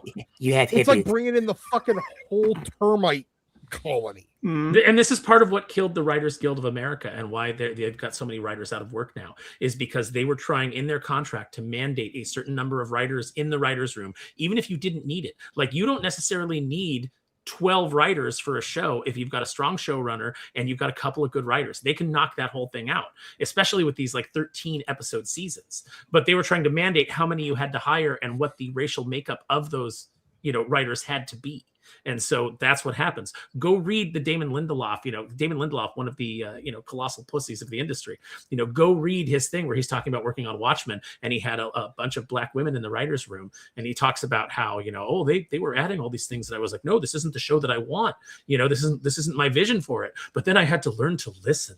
And that's how we got the trash Watchmen show that we did, because he learned to listen to people that he shouldn't be listening to. Yeah. It has not really made anything better on any real level, like across industries. It's not just an entertainment thing. It's basically like any type of industry where you start implementing quotas, you end up having to lower standards to meet the quotas. And look, anytime that you get activists in, you're going to have that problem. Look at fantasy right now. Fantasy, you go and you look at the fantasy bookshelf, it is nothing but romantasy slop that when you turn it over and you read the back, it all reads the same, because the industry is nothing but women right now. A bunch of women got into the positions where they determine what books get published, and they started putting out the things that are of interest to them. The entire market takes a dip because fantasy appeals more to men than it does to women. And that's why, you don't get those authors anymore that are writing these great fantasy stories. You get romantasy slop because that's what appeals to that audience. And there's nothing wrong with aiming something at a specific audience, but when you take over an entire genre of fiction and you make it only that's where you have a problem, and that's where companies start to lose money. It's kind of like the thing. There's an old thing where who invented cotton candy? A dentist. And I just see, like, they say that over 80% of consumers are women who buy fiction, who buy books. So men aren't reading, men aren't buying the product. So they have shifted towards women, but was it on purpose because of all the women in publishing? And that's the consequence, not the origin point. Publishing went and started bringing in a shit ton of women who only greenlit products for women, and then when men stopped buying them, it's the Terminator Dark Fate or Charlie's Angels thing. Men, this isn't made for you. Why in the fuck aren't men going to see this movie? That is the publishing industry. Yeah. They brought in women and then solely made product that not only were just for women, that actively hated men, and then wondered why men didn't buy it, and now use that as the justification for why they shouldn't include men in publishing or make publishing or make product for men because men don't buy the product. Well, that's because you change the whole fucking makeup of the industry. When you break something and then then the people that can fix it were banned from being there, you're never going to get it fixed. The other problem is that you inherently trying to make. It's not just enough that they took it over. It's not just enough that they took something away from you. They want to indoctrinate you with this thing that they're doing. So they're mad that they wanted to take it from you, but then they're mad that you didn't stay and take what they were forcing you to read. Because we went, okay, it's not for me, and we left, and that upsets them. You don't like my meatloaf? It's about change. Well, it's about changing the way that you think, because they're activists, right? Because they want to change culture, and they want to break away from the Rambo archetype and of hyper, aggressive male, violence, and everything they've done to X-Men for the last. Oh gosh, that's a great example. Whatever. Calum says on what he said, it's because they're good at things. Just ask Steve Franklin. But not good at walking. Well, do so at your own risk, and listen. Fucking handicapped. What? Imagine. Weird thing to say. Is fat handicapped? Oh, no, she's got fucking braces so she can walk. I don't think it's because she's hookers fat. aren't. No, hooker is the handicap. No, it's really not. She actually has to have a fucking device to walk. Except for she walks just fine when she wants to. How the fuck do you know? Do you know I've seen her at fucking conventions walking around perfectly normal. Well, maybe she can walk for 2 minutes and then she needs to fucking walk her thing. No, she's a well, poser. So much. Here's the thing. I don't think it's for a normal in a normal situation. I would say that maybe it's not right to question this sort of thing. But considering that single thing about her is a grift, I don't think that there's any problem with going maybe this is a grift too. Maybe it's just a little bit more than Fucking cares. She's a terrible writer. Isn't that enough? Well, she's not even in the industry anymore, so who cares? Yeah, okay, maybe she's faking a handicap. What does that matter to anything? She can't write. That's the only thing I care about. Whatever. We're talking about fucking Daredevil Born Again, #1, the best-selling Daredevil issue of all times. You've been around a time or two, Eric Breen. Are you excited that Stephanie Phillips now holds the title of the best-selling Daredevil writer, at least for one issue? It's about time. Finally. All these straight white men that came before. I don't buy this. I see this. I said, I don't know how many gimmicks it took to get to this, but whenever I see monster sales, with very few exceptions, I go back to Spawn 300. I'm working at a comic book shop, tripping over boxes of unsold Spawn 300s. They had to be purchased so you could get that 1 in 1,000 variant. I read the synopsis of the story. Doesn't sound terrible. Doesn't sound terribly interesting either. But that's kind of her career in a nutshell, isn't it? You, without reading the comic, you basically nailed it. It's not a bad comic, but it's not good either. It's so middle of the road. It's fine. It's not. Yeah, it's nothing that should be the best-selling comic or anything. Right. It's not like a horrible. I'd say it commits. It's middle of the road. It commits the cardinal sin of being boring. Bland. Yeah. Yes. I got out of comics 6 months ago, and there are things that I miss, but.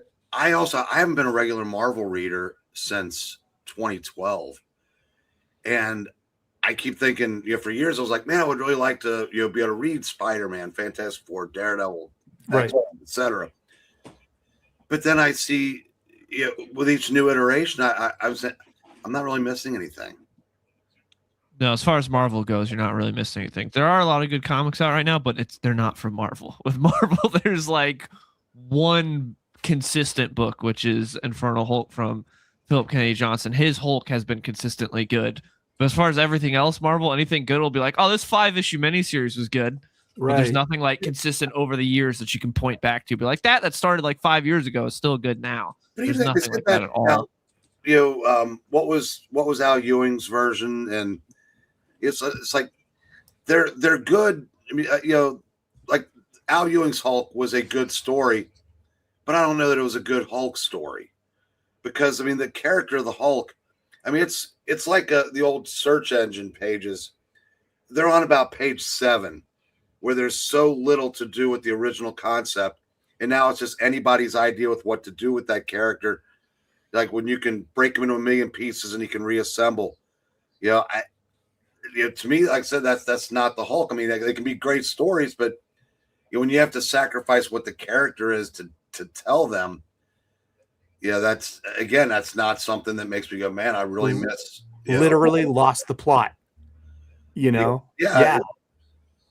But then there are people who said, I mean, my favorite Hulk is the Pantheon version when Peter David was writing, and there were a lot of Hulk smash, loyalists that didn't like that. So it's, I guess, you can't please everybody, but getting back to Daredevil, it's just, like I said, and again, that might work if this was a new character, but this is a guy that, using a sliding time scale, what was it, 2 or 3 years ago, literally turned heel, took over Hell's Kitchen, and was, murdering everything in his path. Wasn't that what Shadowland kind of was? No, but he was possessed by the beast, so it wasn't really him, which removed any investment that I had in the story. It's like, so again, it's like, I guess if you just want to just like reset and pretend like none of this stuff ever happened, it's, I don't know, it's there. Congratulations, you made a comic book. Yes, and what's funny? 300,000 apparently copies of this were pre-ordered by retail stores. So this is like not being sold. I mean, like whatever the paid circulation is going to be completely different than that 300,000 plus figure. Yep. I saw a bunch of blind bags on the shelves this past Wednesday. I did not bite.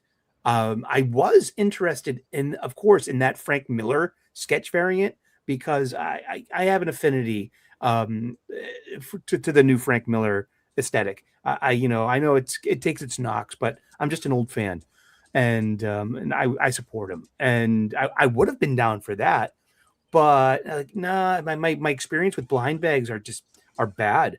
I got my experience was like you open it up, it's like a scratch ticket. You don't know what you're gonna get. Caveat emptor.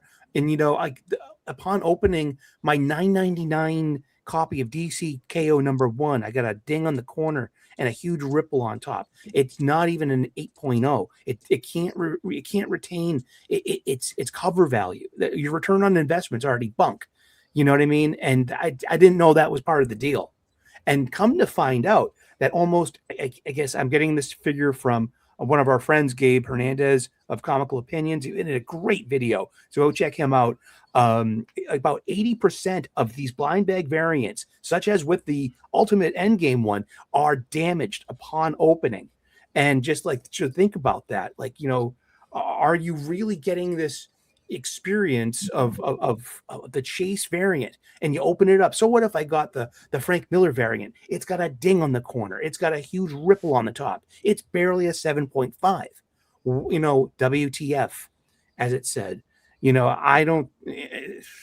And then on top of that, did you read the book? I mean, the art inside the book is competent, but it's barely anything to matches celebrate. The story where it's like middle of the road. I felt like art and the story matched each other very well. Your first issue is your proof of concept. Yes, it is. This is what you were asking the customers to buy. And I thought Gabe had a really good video recently where he talked about like now in comics, you're not only, the first 6 issues are kind of like the repair phase of like, if you're coming off of a bad run, those first 6 issues have to make up a lot of ground, and people aren't willing to give it the benefit of the doubt anymore. They're not willing to stick out those 6 issues, especially when you put somebody on who is a traditionally unpopular writer amongst comic book fans like Stephanie Phillips. They don't expect much from her, and she delivers not much, with this series. But you have to grab people right out of the gate with your first issue, and this does not do it. It's got 3 pages of action in a superhero book, which is typical for Marvel now, if you even get that. And then the rest, it's like she's just more interested in like him being the law professor at this college. That's not going to hook people. It's not going to draw people in. So this thing is already dead in the water. It was dead under Saladin Ahmed. Never should have been writing Daredevil. Stephanie Phillips never should have been put on Daredevil. This used to be the book that you put on your up and coming writers so they could elevate themselves, because Daredevil was that character that was like the hit maker. It's not going to happen here. You know, this thing, if it makes it to 12 issues, they better keep those gimmicks up, because it's not going to make it to 10, 12 issues if they don't keep that up. Yeah, I was going to say that in this kind of where the industry is now, that issue 1, best-selling Daredevil #1 ever.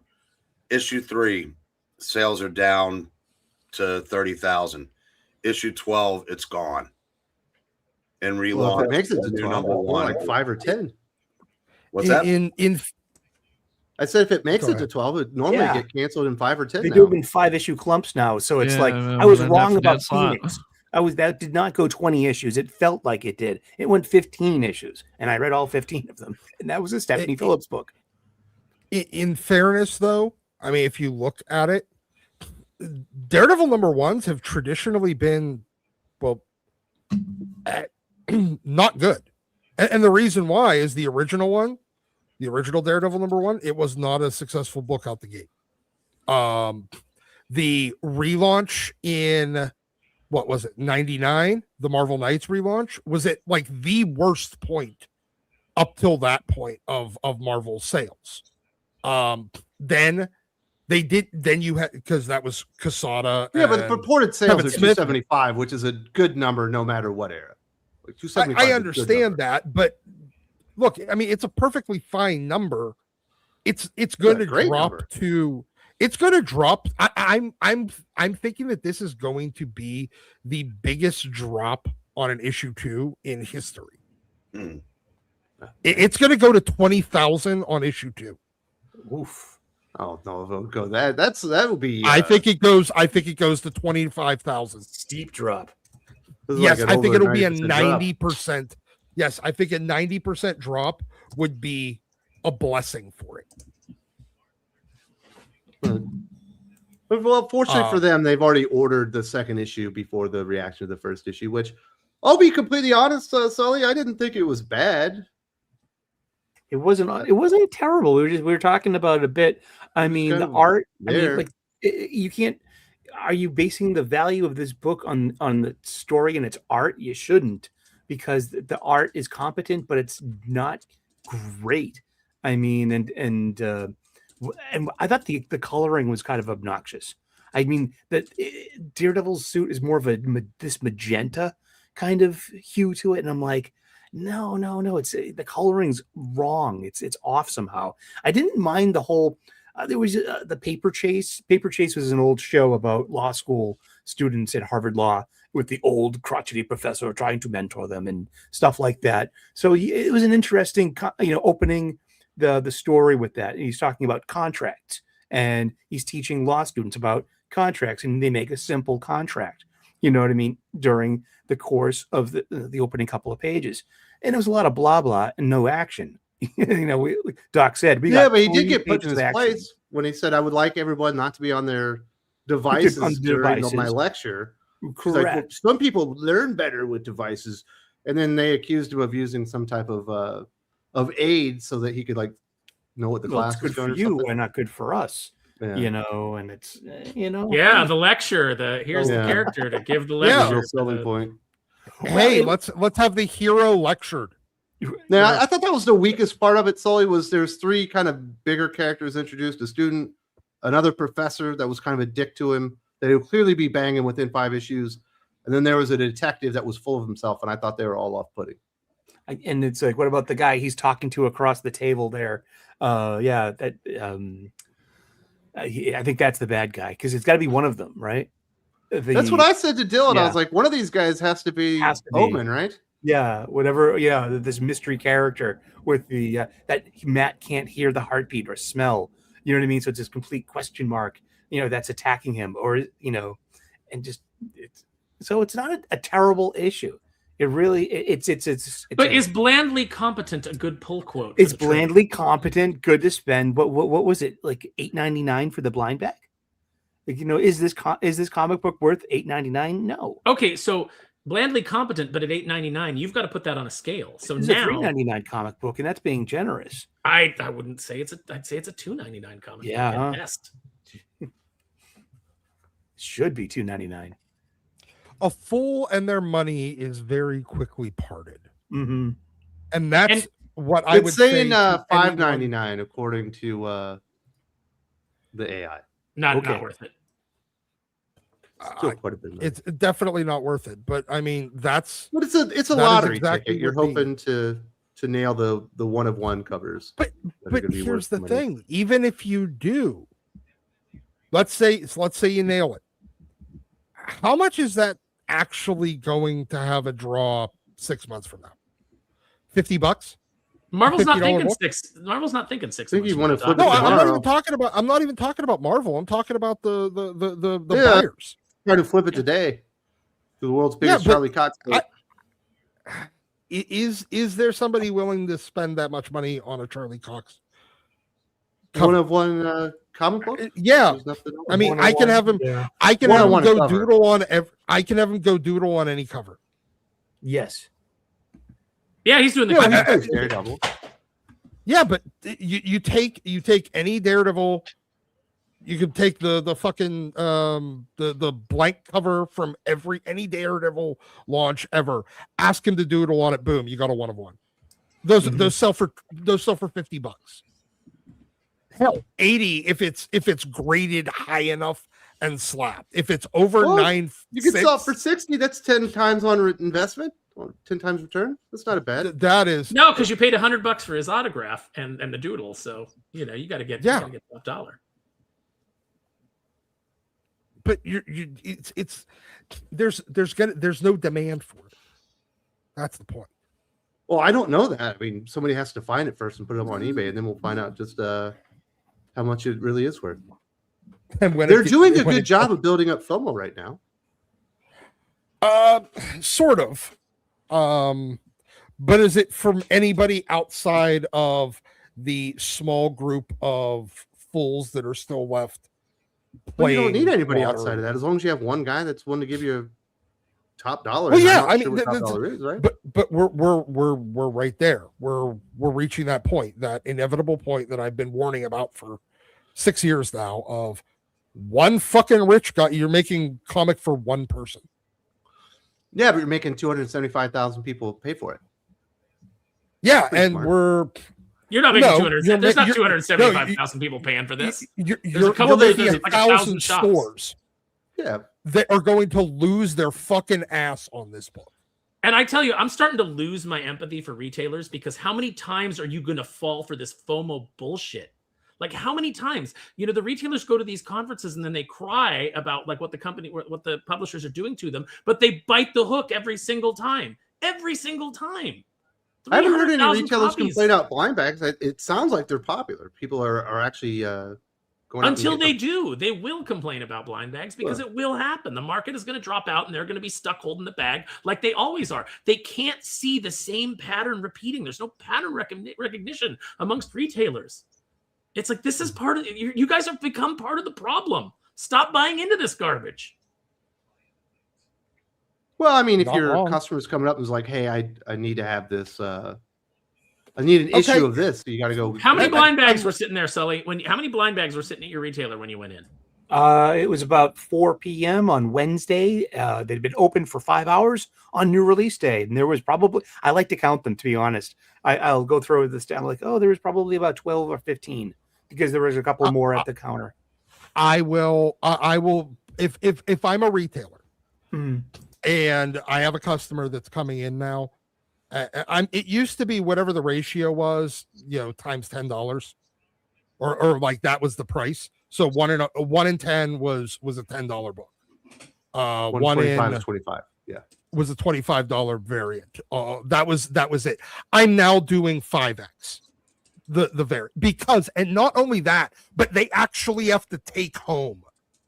If you need this particular one and it's like a 1 in 50, you got to take home $50. I don't care if you use them for birdcage liner, to wipe your ass with, or to set them on fucking fire. They're not sitting in my goddamn store. In about 5 minutes, a guy's going to be here to pick up some of my books, and he runs the comic book shop that I used to work for. I'm going to ask him how it did. Perfect. Go for it. Well, Yeah, I'm interested. I'd be legitimate curious. And I'm interested in Sully counting the books next week when he goes, telling us how many are still there. And I'm going to ask Tom and Doreen, they're the shopkeepers, and they know me by name, and I know them. So did you have any returns for this, blind bag? Were they damaged? I'm really interested in that. Did Marvel ship 250,000 damaged copies? And how did they get damaged in the supply chain? Is it the bagging itself? That's what I'm hearing. So when they're putting the blind bag on it itself, that's the inciting incident of where your book got damaged, was the extra step. And I think it's either the bagging machine, or it's handling, because they don't know how to handle them properly. Because you can't feel really where on the book you're handling it. It's hard to tell. Well, congratulations to Marvel. It worked this time. I don't think the book is great as maybe you would want for those kind of sales, but it could have been so much worse. Could have been like a Phoenix book. Or her Harley Quinn. Well, like we were talking about a minute ago, though, like I said, great for today. What about tomorrow? Quick example. About 6 or 7 weeks ago, I sold my Absolute Batmans and Ultimate Spider-Mans in. Took credit so I could buy some trades down the road. And the Absolute Batmans didn't last the afternoon after he put them out. And this is 16, 17 months into the run. So it's obviously, the Absolute is working for DC. I don't see this working for Marvel. If Marvel wants to get off the mat, they're going to have to do something that brings people back for issues 2, 3, 4, and up. From what I understand, they think that the Armageddon stuff will be their Absolute Batman. Oh, because having a dozen new variants of all the existing heroes is going to be. They're promising a pre-Armageddon and a post-Armageddon universe, so they're saying it's going to be universe shattering, and they think all that change with whatever it's going to happen. I think it's going to be a bunch of new villains is going to bring people in. This is where I would cue the J.K. Simmons is Jameson laughing and then saying, "You're serious?" Yeah, that's what I'm told. I don't think it's going to work. Yeah, unfortunately. So, not even close. That is Daredevil #1. Daisuke, my Bond. Look how they massacred my Bond. What did they do to James Bond? They killed him. They killed him.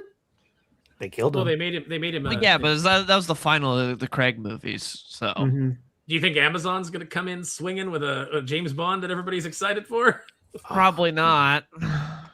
But GoldenEye is still like the best video game I've ever played. Mm-hmm. Just getting into just touching back on the DEI and in the writers' room.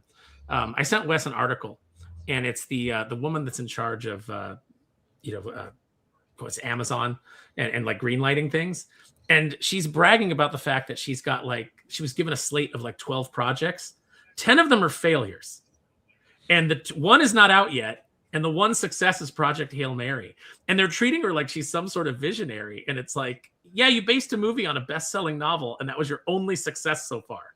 And everything else that you put into but they're treating it like it's this great victory. And it's like, no, you greenlit 10 terrible things and one thing that is an unknown quantity, but is probably going to bomb. And then you had one success based on the most obvious idea ever. Why are we patting you on the back?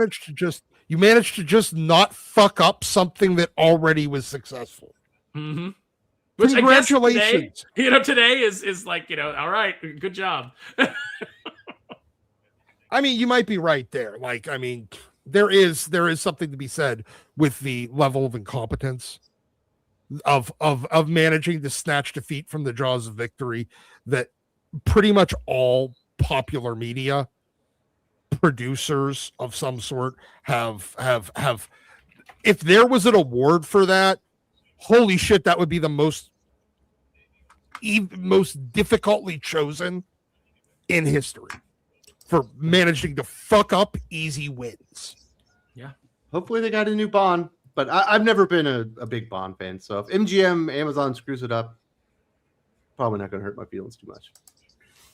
I thought Triple X was going to be my Bond, but it turned out Vin Diesel screwed that up, dude.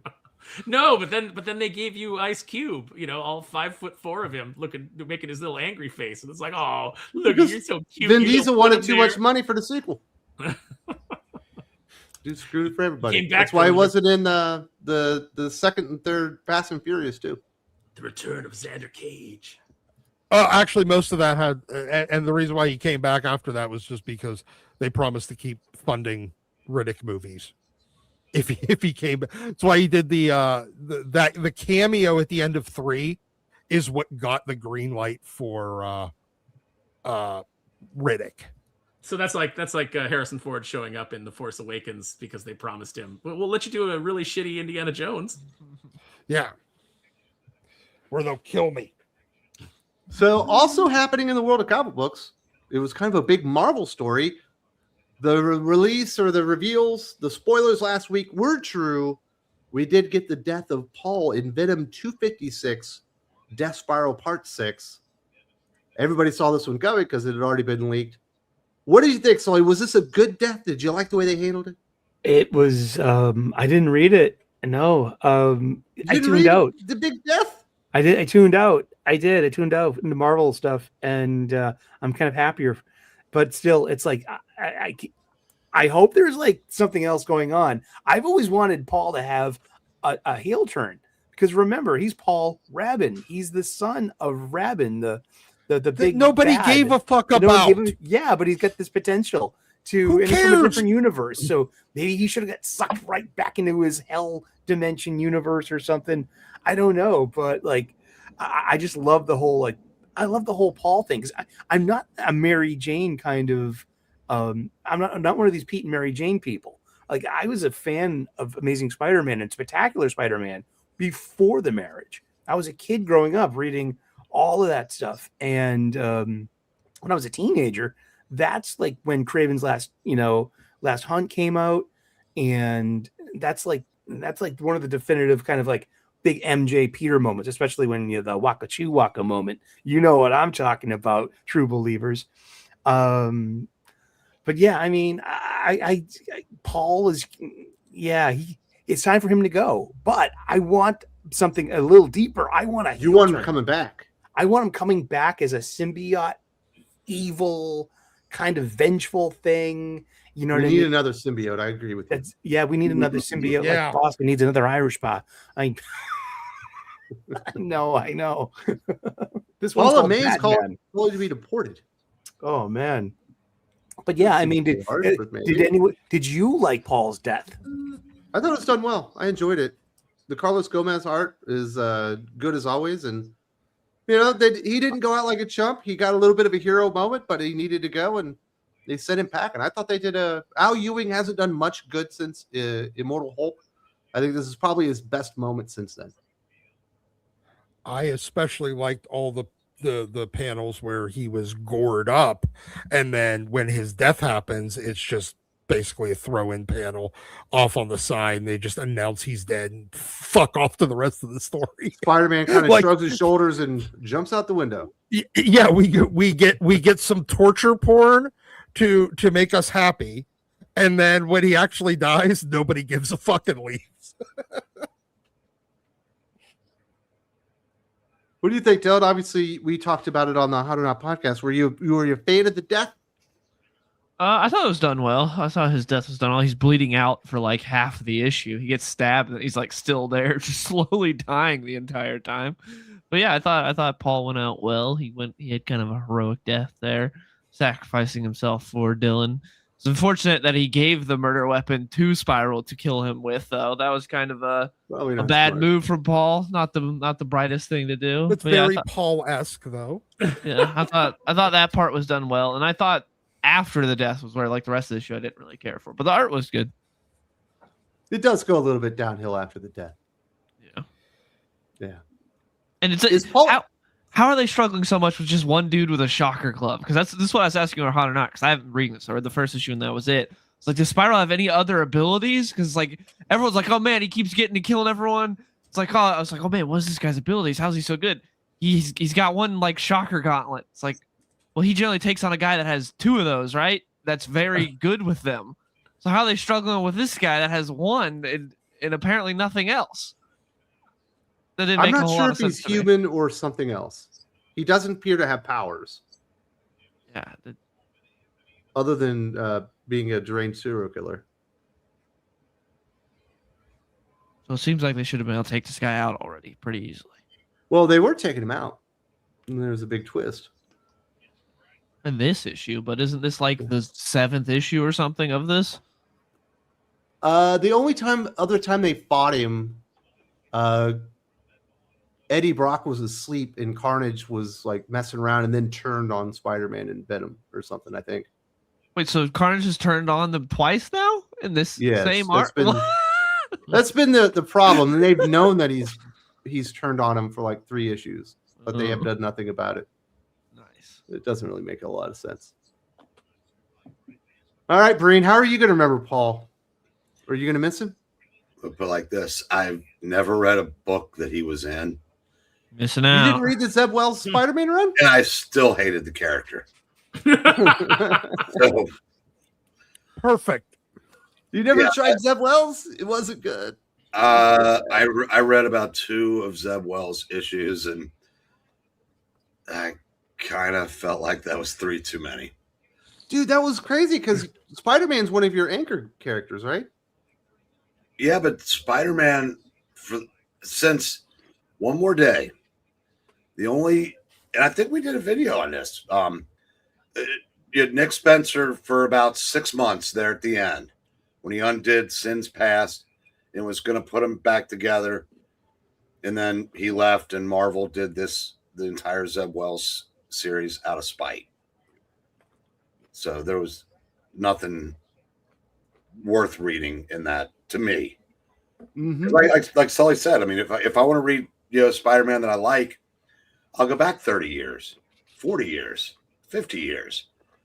But this, like I said, I don't think anybody at Marvel has truly understood how to write that character in over 20 years. And they miss the hero part of the character, and all they think of is the sad sack. And he's not a sad sack, either as Peter or as Spider-Man, but I don't think Marvel writers currently get that. Yeah. There you go. The big rumor is that we're going to get Paul in this Brand New Day movie. That can't be true, right? Well, we got the guy that's MJ's boyfriend that, what's his name? He played Ezra. Didn't Sully say that was Flash? It was Flash, wasn't it? Yeah, Flash Sully doesn't know what people look like. Yeah, that was Sully's Boston racism shining through. I thought he grew out the frosted hair. No, you thought he grew out, got taller, got lean, like changed his eye color, looked completely changed. Maybe he got recast like Rhodey, Remember when a bunch of people on Twitter with anonymous avatars and numbers in their name got mad at me because I said that the trailer showed me exactly what I don't want, which is continuing plot lines with Ned and MJ, and they're like, "You obviously haven't watched the movies because blah blah blah." And I'm like, all right. I don't. That has nothing to do with my point, but sure. Here's the thing. I think Marvel killing Paul in the comic, if Paul's going to, it would be absolutely 100% par for the course for Marvel in anti-synergy with the films, which is what they've been. First of all, you're doing it a couple of months early. Second of all, you're killing a character that's about to appear in a movie. That is 100% on brand for Marvel Comics and how badly they managed to unsynergy with the films. But if they were going to race swap a character, I think Paul is the character race swap. Nobody's going to care. I don't know. You need the stupid fucking man bun, and it doesn't work for anybody other than a but at one point he looked like Arnold Schwarzenegger. Another point he looked like James Tynan. Like he was almost like a there was shapeshifter. the period where he was Sean King too. Yeah, just cast Sean King. I don't think they want him in a Spider-Man movie. They let Ta-Nehisi Coates write Captain America. Who knows? Exactly. What do you think, Dylan? Is that going to be? Is it Paul, or do you think it's a different boyfriend? It's probably gonna be someone different. I doubt they're pulling Paul in there, but who knows? We'll have to wait and see. It's gonna be Flash, man. It's gonna be Flash Thompson. It's gonna be the worst possible. Flash. Thompson. And then We're getting a new fucking Dylan's gonna have to apologize to Sully for calling him a racist shit. bastard. I want it in writing, kid. Good thing that's not gonna happen. So. Yeah. Dylan never apologized. Just double down. It's the internet way. It's the internet way. Wait, is it still the Indian guy? Yeah, the Indian guy's still Flash. This is a completely different human being that Sully couldn't see with his eyeballs. Dude, I sent you pictures In fairness, as soon as Ned and MJ came back on the screen, I tuned out. So like I didn't notice either. Yeah, but that was when Sully tuned in.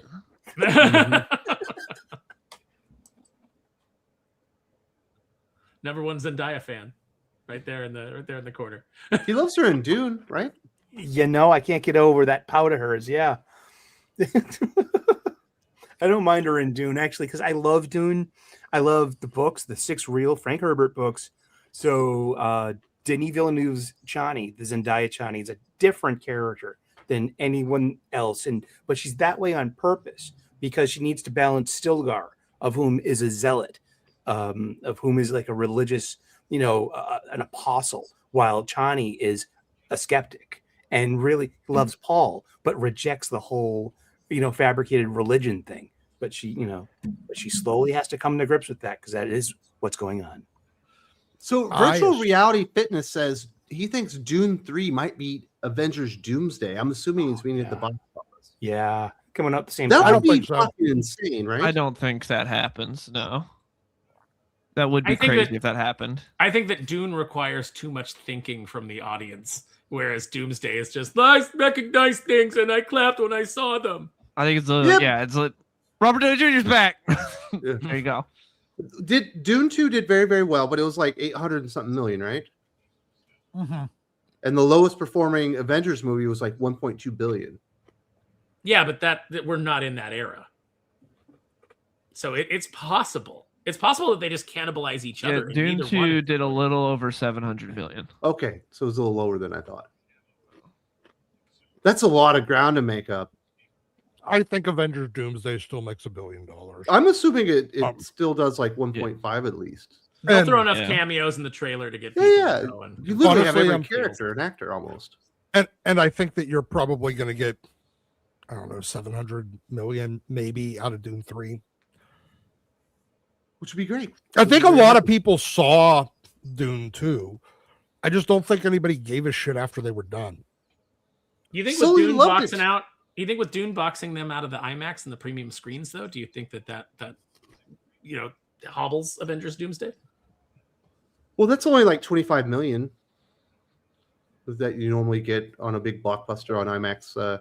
Plus, it sounds like they're moving Doomsday up a week so they can get a week of IMAX. You think they're going to move it up a week, or you think they're going to have to move it back because it's just such a shit show in production?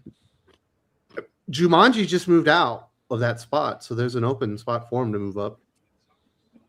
Why did Jumanji move out? Is Rock late to set every day, so they're behind? No, they just moved back 3 weeks. I think they're doing it to open a spot for Doomsday, probably.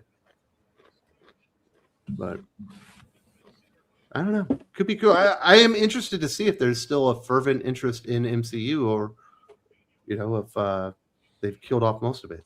It's not going to do obviously Endgame numbers. I would love it if it underperformed. I would love it. Oh, please let it happen. It was going to be the most expensive movie ever made. If it doesn't do Endgame numbers, I think it's probably an underperformance. So yes, lose all the money. Lose all the money, Disney. Oh, just keep doing it. Just keep pouring money into a pit. The budget might be so high that they have to do like 1.4 billion to break even. That is insane. Like. That is absolutely insane. Yeah. They're like, don't worry, we'll make the money. We'll make the money on the second part. Well, back in the day, you could say, we'll make the money on the toys. Or the home video release. Yeah. God, I don't want any toys or shirts. Yeah, but you love Marvel Legends characters. They'll have all these guys for it. Yeah, I don't love the movie. I have one movie version MC like Legends character, I didn't buy it for myself. It was a gift to me. And while I appreciated your old lady got you a toy. No, actually it was somebody else, but regardless. While I appreciate the gesture, that was one that I could give zero fucks about. Breen, are you excited for Doomsday, or are you done with the MCU? No, I think I might actually see the Spider-Man movie, but I'm not in any hurry to see Doomsday. So you're more excited for the Spider-Man movie? Maybe are they bringing the other two Spider-Mans back at all in this one? I don't think so. No, I don't believe so. Maybe. It's already overstuffed with more characters than you could possibly imagine. But it's going to have Hulk but you got Punisher in it, and Jean Grey. Okay, I guess. And Jean's dressed like it's the Grant Morrison era. Scorpion. I think Mr. Negative too. Are they bringing in Mr. Negative? Well, I don't know. Aaron, maybe. I mean, the hand is in there. The hand ninjas. Yeah, they're hand ninjas. Oh, you meant a different Mr. Negative. Oh, are you kidding me? I'm Mr. Sunshine. I'm Mr. Positive. Black-pilled Aaron. You are a ray of sunshine, Aaron. I'm just positive about good things, of which there are a few. But you like Project Hail Mary. That's the one you think people should watch. Yes, absolutely. Oh, yeah. That and K-pop Demon Hunters. Those are the last two things you loved? Yeah, well, probably the two new things. That's what I want. Somebody in the chat asks, why do I want Doomsday to fail? I'll tell you why I want Doomsday to fail. Because I want to see the hubris of them trying to shift the MCU to the MCU and trying to fill it with modern day messaging. I want to see that hubris paid back in full. I want to see the way that they treated the customer, the way they treated the fans, the way that they call you racists and bigots and istophobes if you don't like slop storytelling. I want to see that paid back in kind. That's why I want it to fail. I also want it to fail because I'm tired of this franchise regurgitation. I want to see new things. I want new creations brought to the screen. And as long as we keep feeding this beast of reboots and requels and sequels, it's never going to happen. Hollywood has to suffer a harsh lesson in order for it to turn things around and get healthy again. It's like you have to cut out the infection, and that's what I want. That's why I want these things to fail. I want the infection to die so that the host can be healthy again. Mm-hmm. It's been 18 years since Iron Man 1 came out. That's a long time for like a genre to stick. So like are we movies? So are we dwelling in superhero movies? Don't we need to move on? Aren't we bored yet? Exactly. That's why we need video game movies. Yeah, because that worked so well. Whatever. Fucking Resident Minecraft blew Evil up. Sonic has done good. The Super Mario Brothers movie broke records. Sure, there were like 18 middling Resident Evil movies. The first one was bad. First one wasn't bad. Second one was awful. The third one was the third one's in the desert. Okay. Is that the one? Yeah. We've had two good Mortal Kombat movies. We've had one good Mortal Kombat movie. Unless you count Jeremy Adams' animated movie, in which case the animated movie. Right. We got 3. Yeah, he did the Scorpion's Revenge. Mm-hmm. What do you think, Dylan? Is the Mortal Kombat reboot unfairly maligned? Because I think it's better than the people give credit for. Other than the new character. The new character. Well, the problem is, it's not like just new character. He's the main character of the movie. Thankfully, he's getting sidelined the next one for Johnny Cage, but that's the problem. He wasn't just some new background character. He was the main character. But if you can get past the main character of the movie, it's fun. There's some cool fights. It's fine. It's not a terrible movie. But hopefully the sequel's better. I'm excited for Johnny Cage. Carl Urban automatically elevates anything he's in. So yeah. I'm going to put you on the spot, Dylan. What's the greatest video game movie of all times? So many of them are just bad. Even the ones that are like decent, like none of them follow the games like at all. We're just talking about Resident Evil. Like those movies are terrible. They don't follow anything from the games at all. The main character is a new created character for those movies. Yeah. Wing Commander. Remember Wing Mila Commander? Jovovich, though. That don't hurt, dude. At least the first movie, they kind of do it adjacent. So you're like, I could see like some of this stuff happening, like, off to the side of the first game, but it just goes off the rails. I liked Wing Commander, but that's like 30 years ago. And like Matthew Lillard? Wing Commander. Yeah, Freddie Prinze Jr. Dude, you're fucking speaking my language, dude. Dude, that was a fun movie. You saw that? It was so good. These guys are fucking magic. Why did we not get more Freddie Prinze Jr. Matthew Lillard? I don't get it. Exactly. They were a dream. I think we've had man. I think we've had more Freddie Prinze Jr. than we have ever possibly needed. What? Oh, he's great. No. His Star Wars takes are bunk, but he's all right. He's married to fucking Vampire Slayer, so I'm eternally jealous. His everything takes are fucking stupid. His wrestling takes are dumb. Mr. Buffy Summers.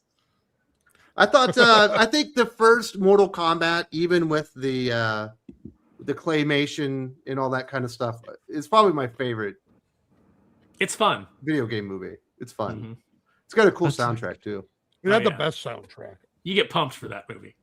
Yeah. And also it had like one of the greatest scene-chewing villains of all time with Kerry Takawa playing Shang Tsung. That is, and that's part of, that's another problem I have with the new version is they cast such a charisma vacuum as Shang Tsung. It's like, come on, man. Like at least get somebody with half the charisma of Kerry Takawa. Dylan, did you come up with an answer? No, because there's not really is anything good.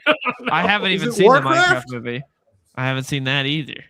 But there's nothing good. Like there's nothing. I didn't say it had to be good. It just has to be the best. It's Dead or Alive. It's the Tekken movie. Presley. Did you see the Double Dragon Van movie? Damme Street Fighter Fox or whatever? No. And the guy from what is that? Iron Chef? I think he was one of the brothers in Double Dragon. It's the Captain Lou Albano Super Mario Brothers.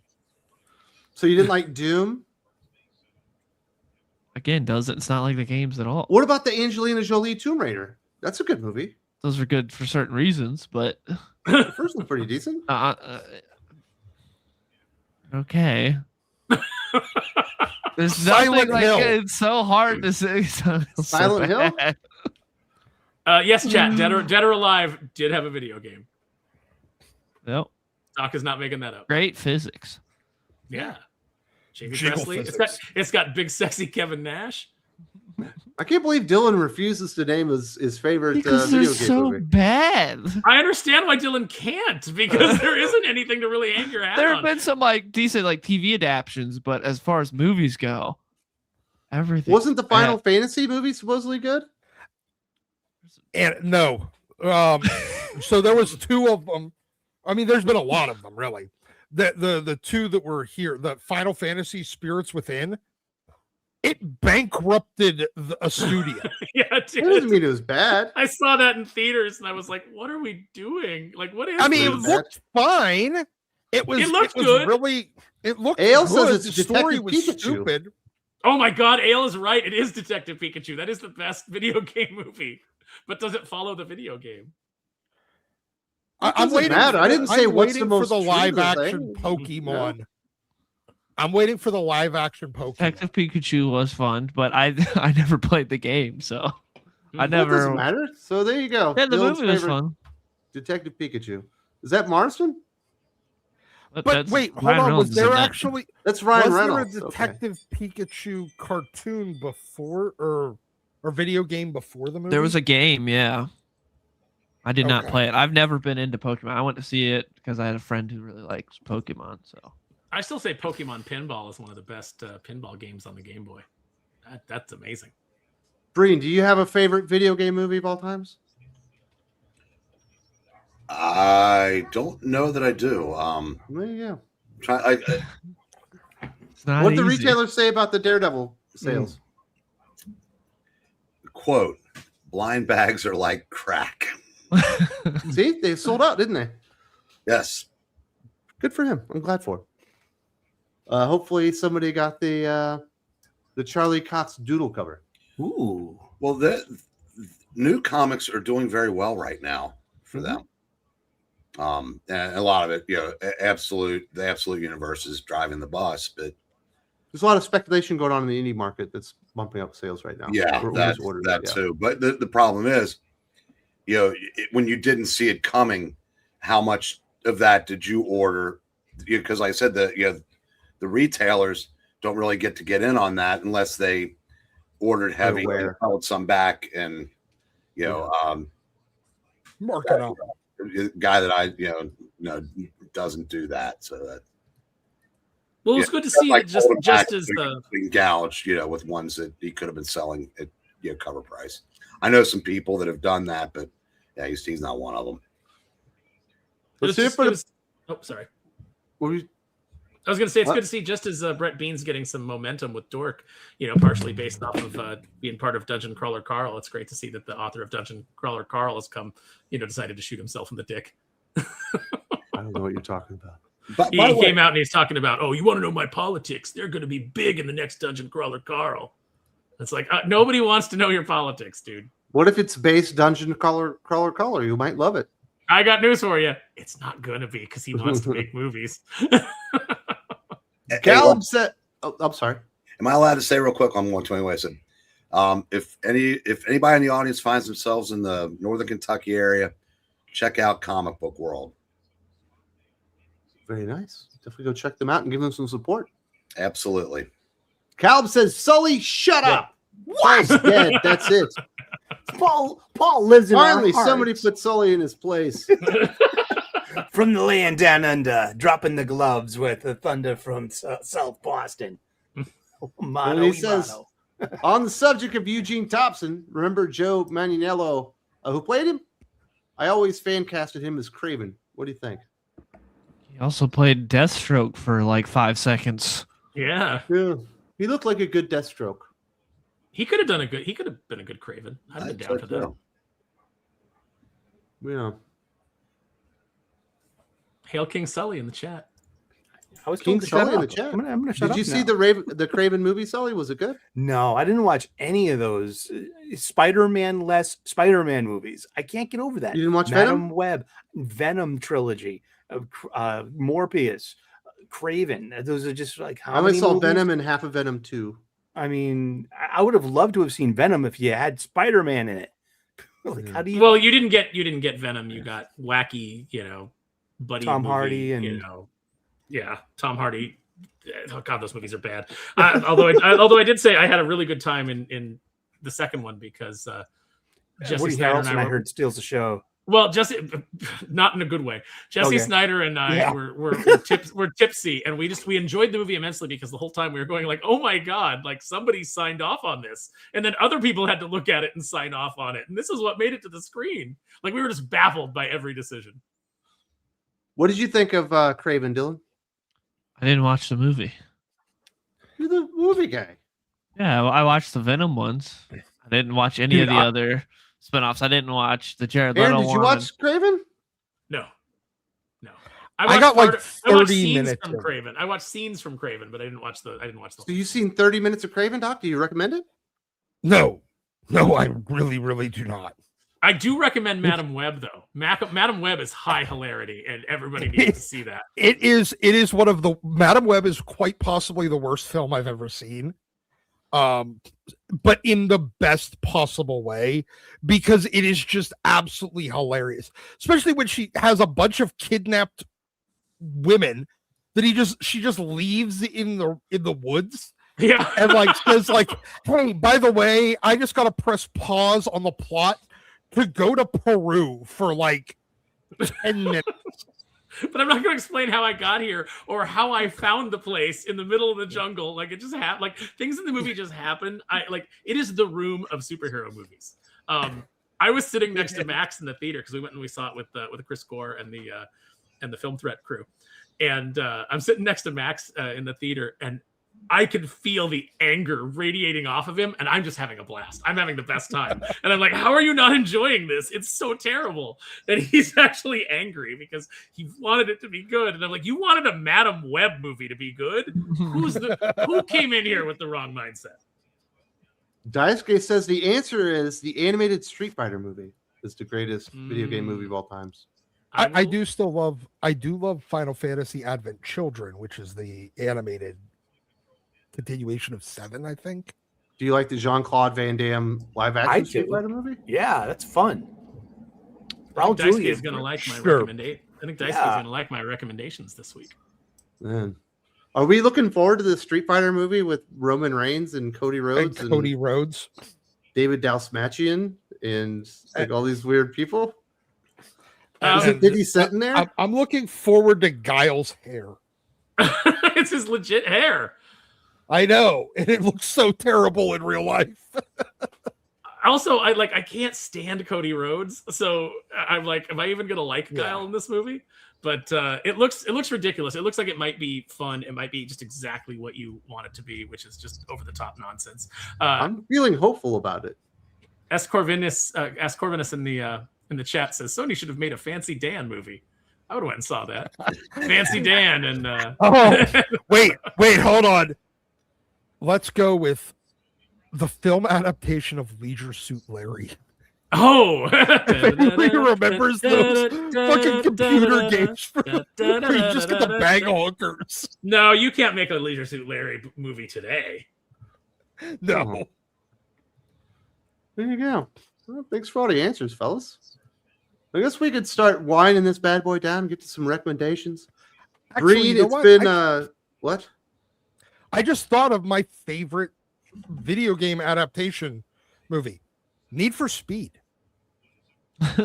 Actually, you got fucking Michael Keaton in it, which automatically makes it great. And you got Jesse from. But is it even Breaking better Bad. than Gran Turismo? Yeah. My favorite video game movie is the Spy Hunter movie starring Dwayne Johnson that never came out. Ooh. Gran Turismo was so bad. How about The Last Starfighter? Or is that doesn't count because it's not? There was You never. already said it, dude. You already took it. You dibs. Okay. And I was jealous because you got Matthew Lillard and That's true. Freddie Prinze. No, he's saying Last Starfighter now. He said Wing Commander before. Oh, Yeah. Last Fighter isn't a real video game. I You're right. know. It ironically Should have been. Because if we want to add that kind of stuff, Wreck-It Ralph. goes to the E.T. top. I mean, and after all this time, there hasn't been a video game for it, a licensed one, right? No. Oh man, dropped It's ball. E.T. Let's start winding down, folks. I do want to say thank you very much to Eric Breen for joining us. How's everything going, dude? You got any books that you want to recommend for everybody? Yeah, I do. Oh shit, he's right next to him. Listen, first recommend Paper Lion. Oh no, this is a comic book stream.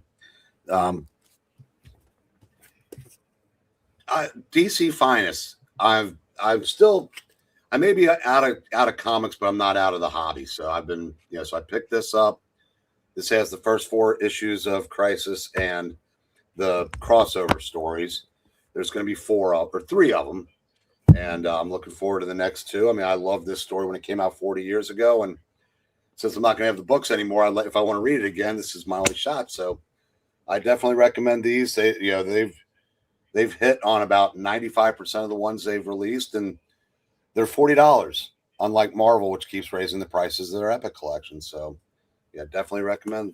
That's my recommendation for the week. Very, very cool. Really appreciate it, brother. Hope you're having a good one. What else we got here? Sully, you want to recommend anything this week? And oddly enough, I'm going to follow a fellow Eric Breen and suggest DC Finest. This is Wonder Woman entered the Cheetah. Is this because he did something you thought it was cool, or did you already plan this? I planned this. I bought this at my comic book shop this week. This came out last month. I've been looking forward to it. This chronicles the golden age of Wonder Woman from 1944 to 1943 to 44. So I'm hoping that there's a 3rd volume that's going to, that's all you really need, because William Marston Moulton, he passes away in 1948, I believe, and that's when Wonder Woman changes hands with creatives. So it's the creators, subversive and feminist vision. Way before any of these were negative buzzwords, this was a truly subversive and interesting superhero comic book. The Golden Age Wonder Woman. I love this stuff. It's really fun, and like Breen said, $40. This is a really great book. I love the colors. I just love this is golden age entertainment, almost 80 years old. You know what I mean? The books I got this week, we talked about it at the beginning of the show. I got sucky missions.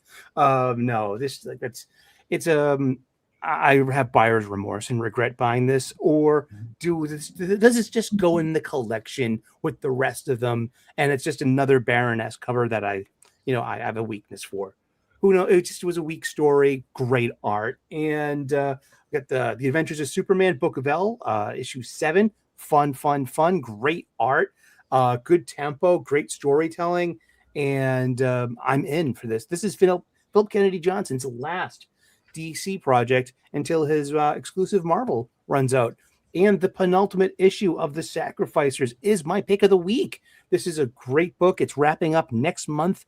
Come on in for the ride and see how this all ends. And I want to thank everyone on the panel, everyone in the chat, and especially everyone in the comments section. Keep this conversation going all week long. That's right, this comic book shop style conversation every Saturday.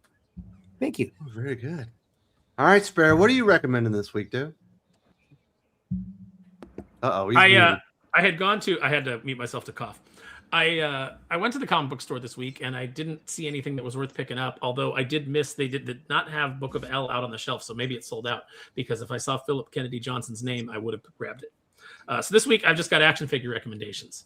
I'm going to recommend Emperor Doom from Marvel Legends. The book may have sucked, the event may have sucked, but you can buy this figure and you can use it to tell a better story in your action figure collection than Ryan North was capable of doing in the comic books. So I recommend that.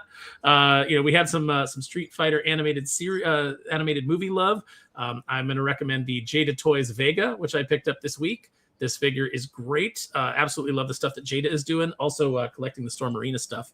One of the retailers that I visit had the Nash and the Dan out this week, but they were asking far more than retail because they got them early, so I skipped on those.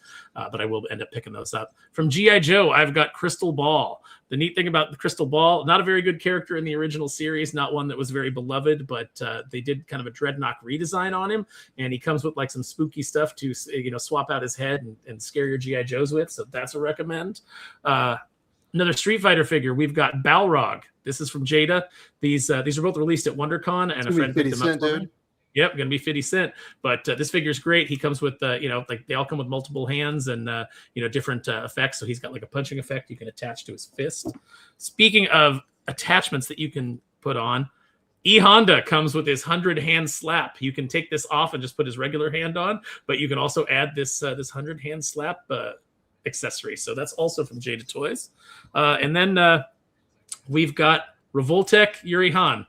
So Yuri is my favorite Street Fighter character. Got to write her in an Udon comic book. And actually, if you guys are interested, coming up for solicitation, we have an Udon comic book, Ken Masters #1, that I wrote. Please check that out. That is really fun. It picks up after Street Fighter 6, and he goes back up against JP trying to clear his name, but there may be a Darkstalker in the way. So a lot of fun there. Those are my recommendations for this week. Well, very good. Infamy or Death. Aaron, toy videos when? We need to see him playing with his toys. That would be, you could do like a Ryan's World type channel of just you playing with toys. Or that should be the cold open to aficionados. It's just me playing with toys. Aaron on the floor. Yeah. Indian style. Yeah. Only if Dylan walks in behind and goes, hey, Aaron. And I'm like, oh, did you see anything? And he's like, see you playing with your toys again. Good. You got any recommendations, Dylan? Yeah, a lot of mid this week, but there were some good books too. JSA number 18 that ends the current year 1 story arc that was going on. It's pretty good. I recommend reading all that. Adventures of Superman Book of L number 7 was really good. A very intense book, very good. And The Sacrificers number 20, which has been great. Like we talked about earlier, penultimate issue of the series, and it's incredible. A lot of great character work there from Rick Remender, and it's really good. Any big videos that people need to know about or upcoming streams? No new videos this week, but I've got a bunch of stuff on the channel you can check out. So if you didn't see me talk about the DC crossover last week, that's up, so you can check that out. Very, very cool. All right, Doc. You got anything you would like to recommend this week?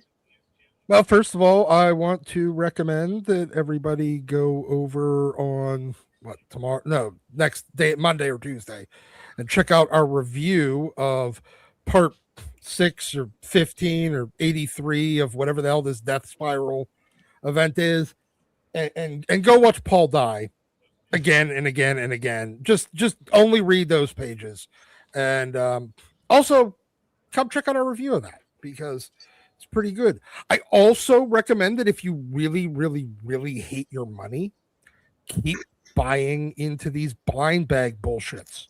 Maybe if you're really, really lucky, you'll get an undamaged book. And then if you're extremely lucky, you won't get any book in the bag because that's better than getting a Stephanie Phillips book. But for recommendations this week, we will go with one of my favorite covers of all time. This Amazing Spider-Man Venom cover. I picked this up a new copy of it a couple of years ago, and this book just keeps going up and up and up in price. I mean, McFarlane Spidey covers always sell well, and especially those early Venoms before Eric Larson got his hands on Venom and did the whole like super long tongue thing where he just looked really vicious. Then he started looking crazy and wild. And then I am going to recommend, I stopped at Target yesterday, and while I hate the Target generally, and mostly because I hate the French, but this Mass Effect G.I. Joe versus Cobra Divers 2-pack it's marked down from $55 to $38.99, and then on Target's website, or if you buy more than $30 in toys at Target, it's an extra $5. So I got it for $33.99. So I figured, $20 off, $21 off, I'd buy it. Also, and this one, Aaron, I'm gonna those Scorpion and what is it, Desert Viper?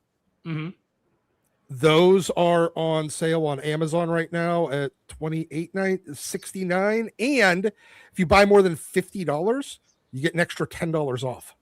Oh, not bad. So you can get two. You get two of them for $50 after taxes and shipping. That's not bad at all. I grabbed 6 of them at Walmart when they went to $21, and I was like, 6 is like usually like where I feel comfortable having a Cobra Trooper level, 6 or higher. Yeah. But yeah, I may take advantage of that. Good tip. Yep. So I bought mine this morning, or I placed the order this morning. So Slice and Dice are showing up at Ross for $20, so I'm on the hunt for those. I know, I saw it. And but so yep, if you can find these at Target. So that is my recommendations for this week. That's it. Very, very cool. Sebastian Howard says, I haven't seen you guys cover Matt Fraction's new Batman run. Well, I did a video on the first issue, and we've mentioned it a few times on the best of the week. And there have been a couple of good issues, especially as of late, Dylan. But I felt this last issue with not Jorge Jimenez, but Ryan Sook on art was a big step back for me.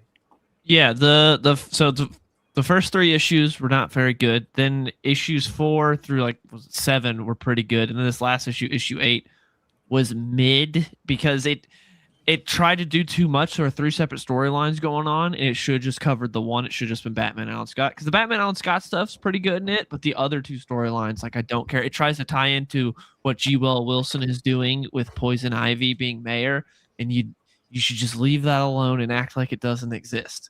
So Matt Fraction Run's been a mixed bag, but as of late, it had been pretty good. And then this latest issue was just okay. Did you notice not still looking forward to that? Did you notice, Dylan, that Absolute Poison Ivy is just Alexia Ashcroft from Resident Evil Code Veronica? Oh, yeah. Pretty much. That's what instantly when she transformed, I thought of Resident Evil villain, because she's got the obvious weak points that you'd shoot. Yeah. I think that'll do it, folks. I had a good time. I'm getting ready to head out in about a day and a half. So we've got some stuff lined up. There's going to be a free view of all the stuff that we do on Patreon and channel memberships. Will be up on the YouTube and on Spotify. You want to check that out. So I hope you enjoy that. And I will be back for the Comics Aficionados next week. It's a short little trip. But thank you very much to everybody. And big thanks to Brain and the rest of the panel.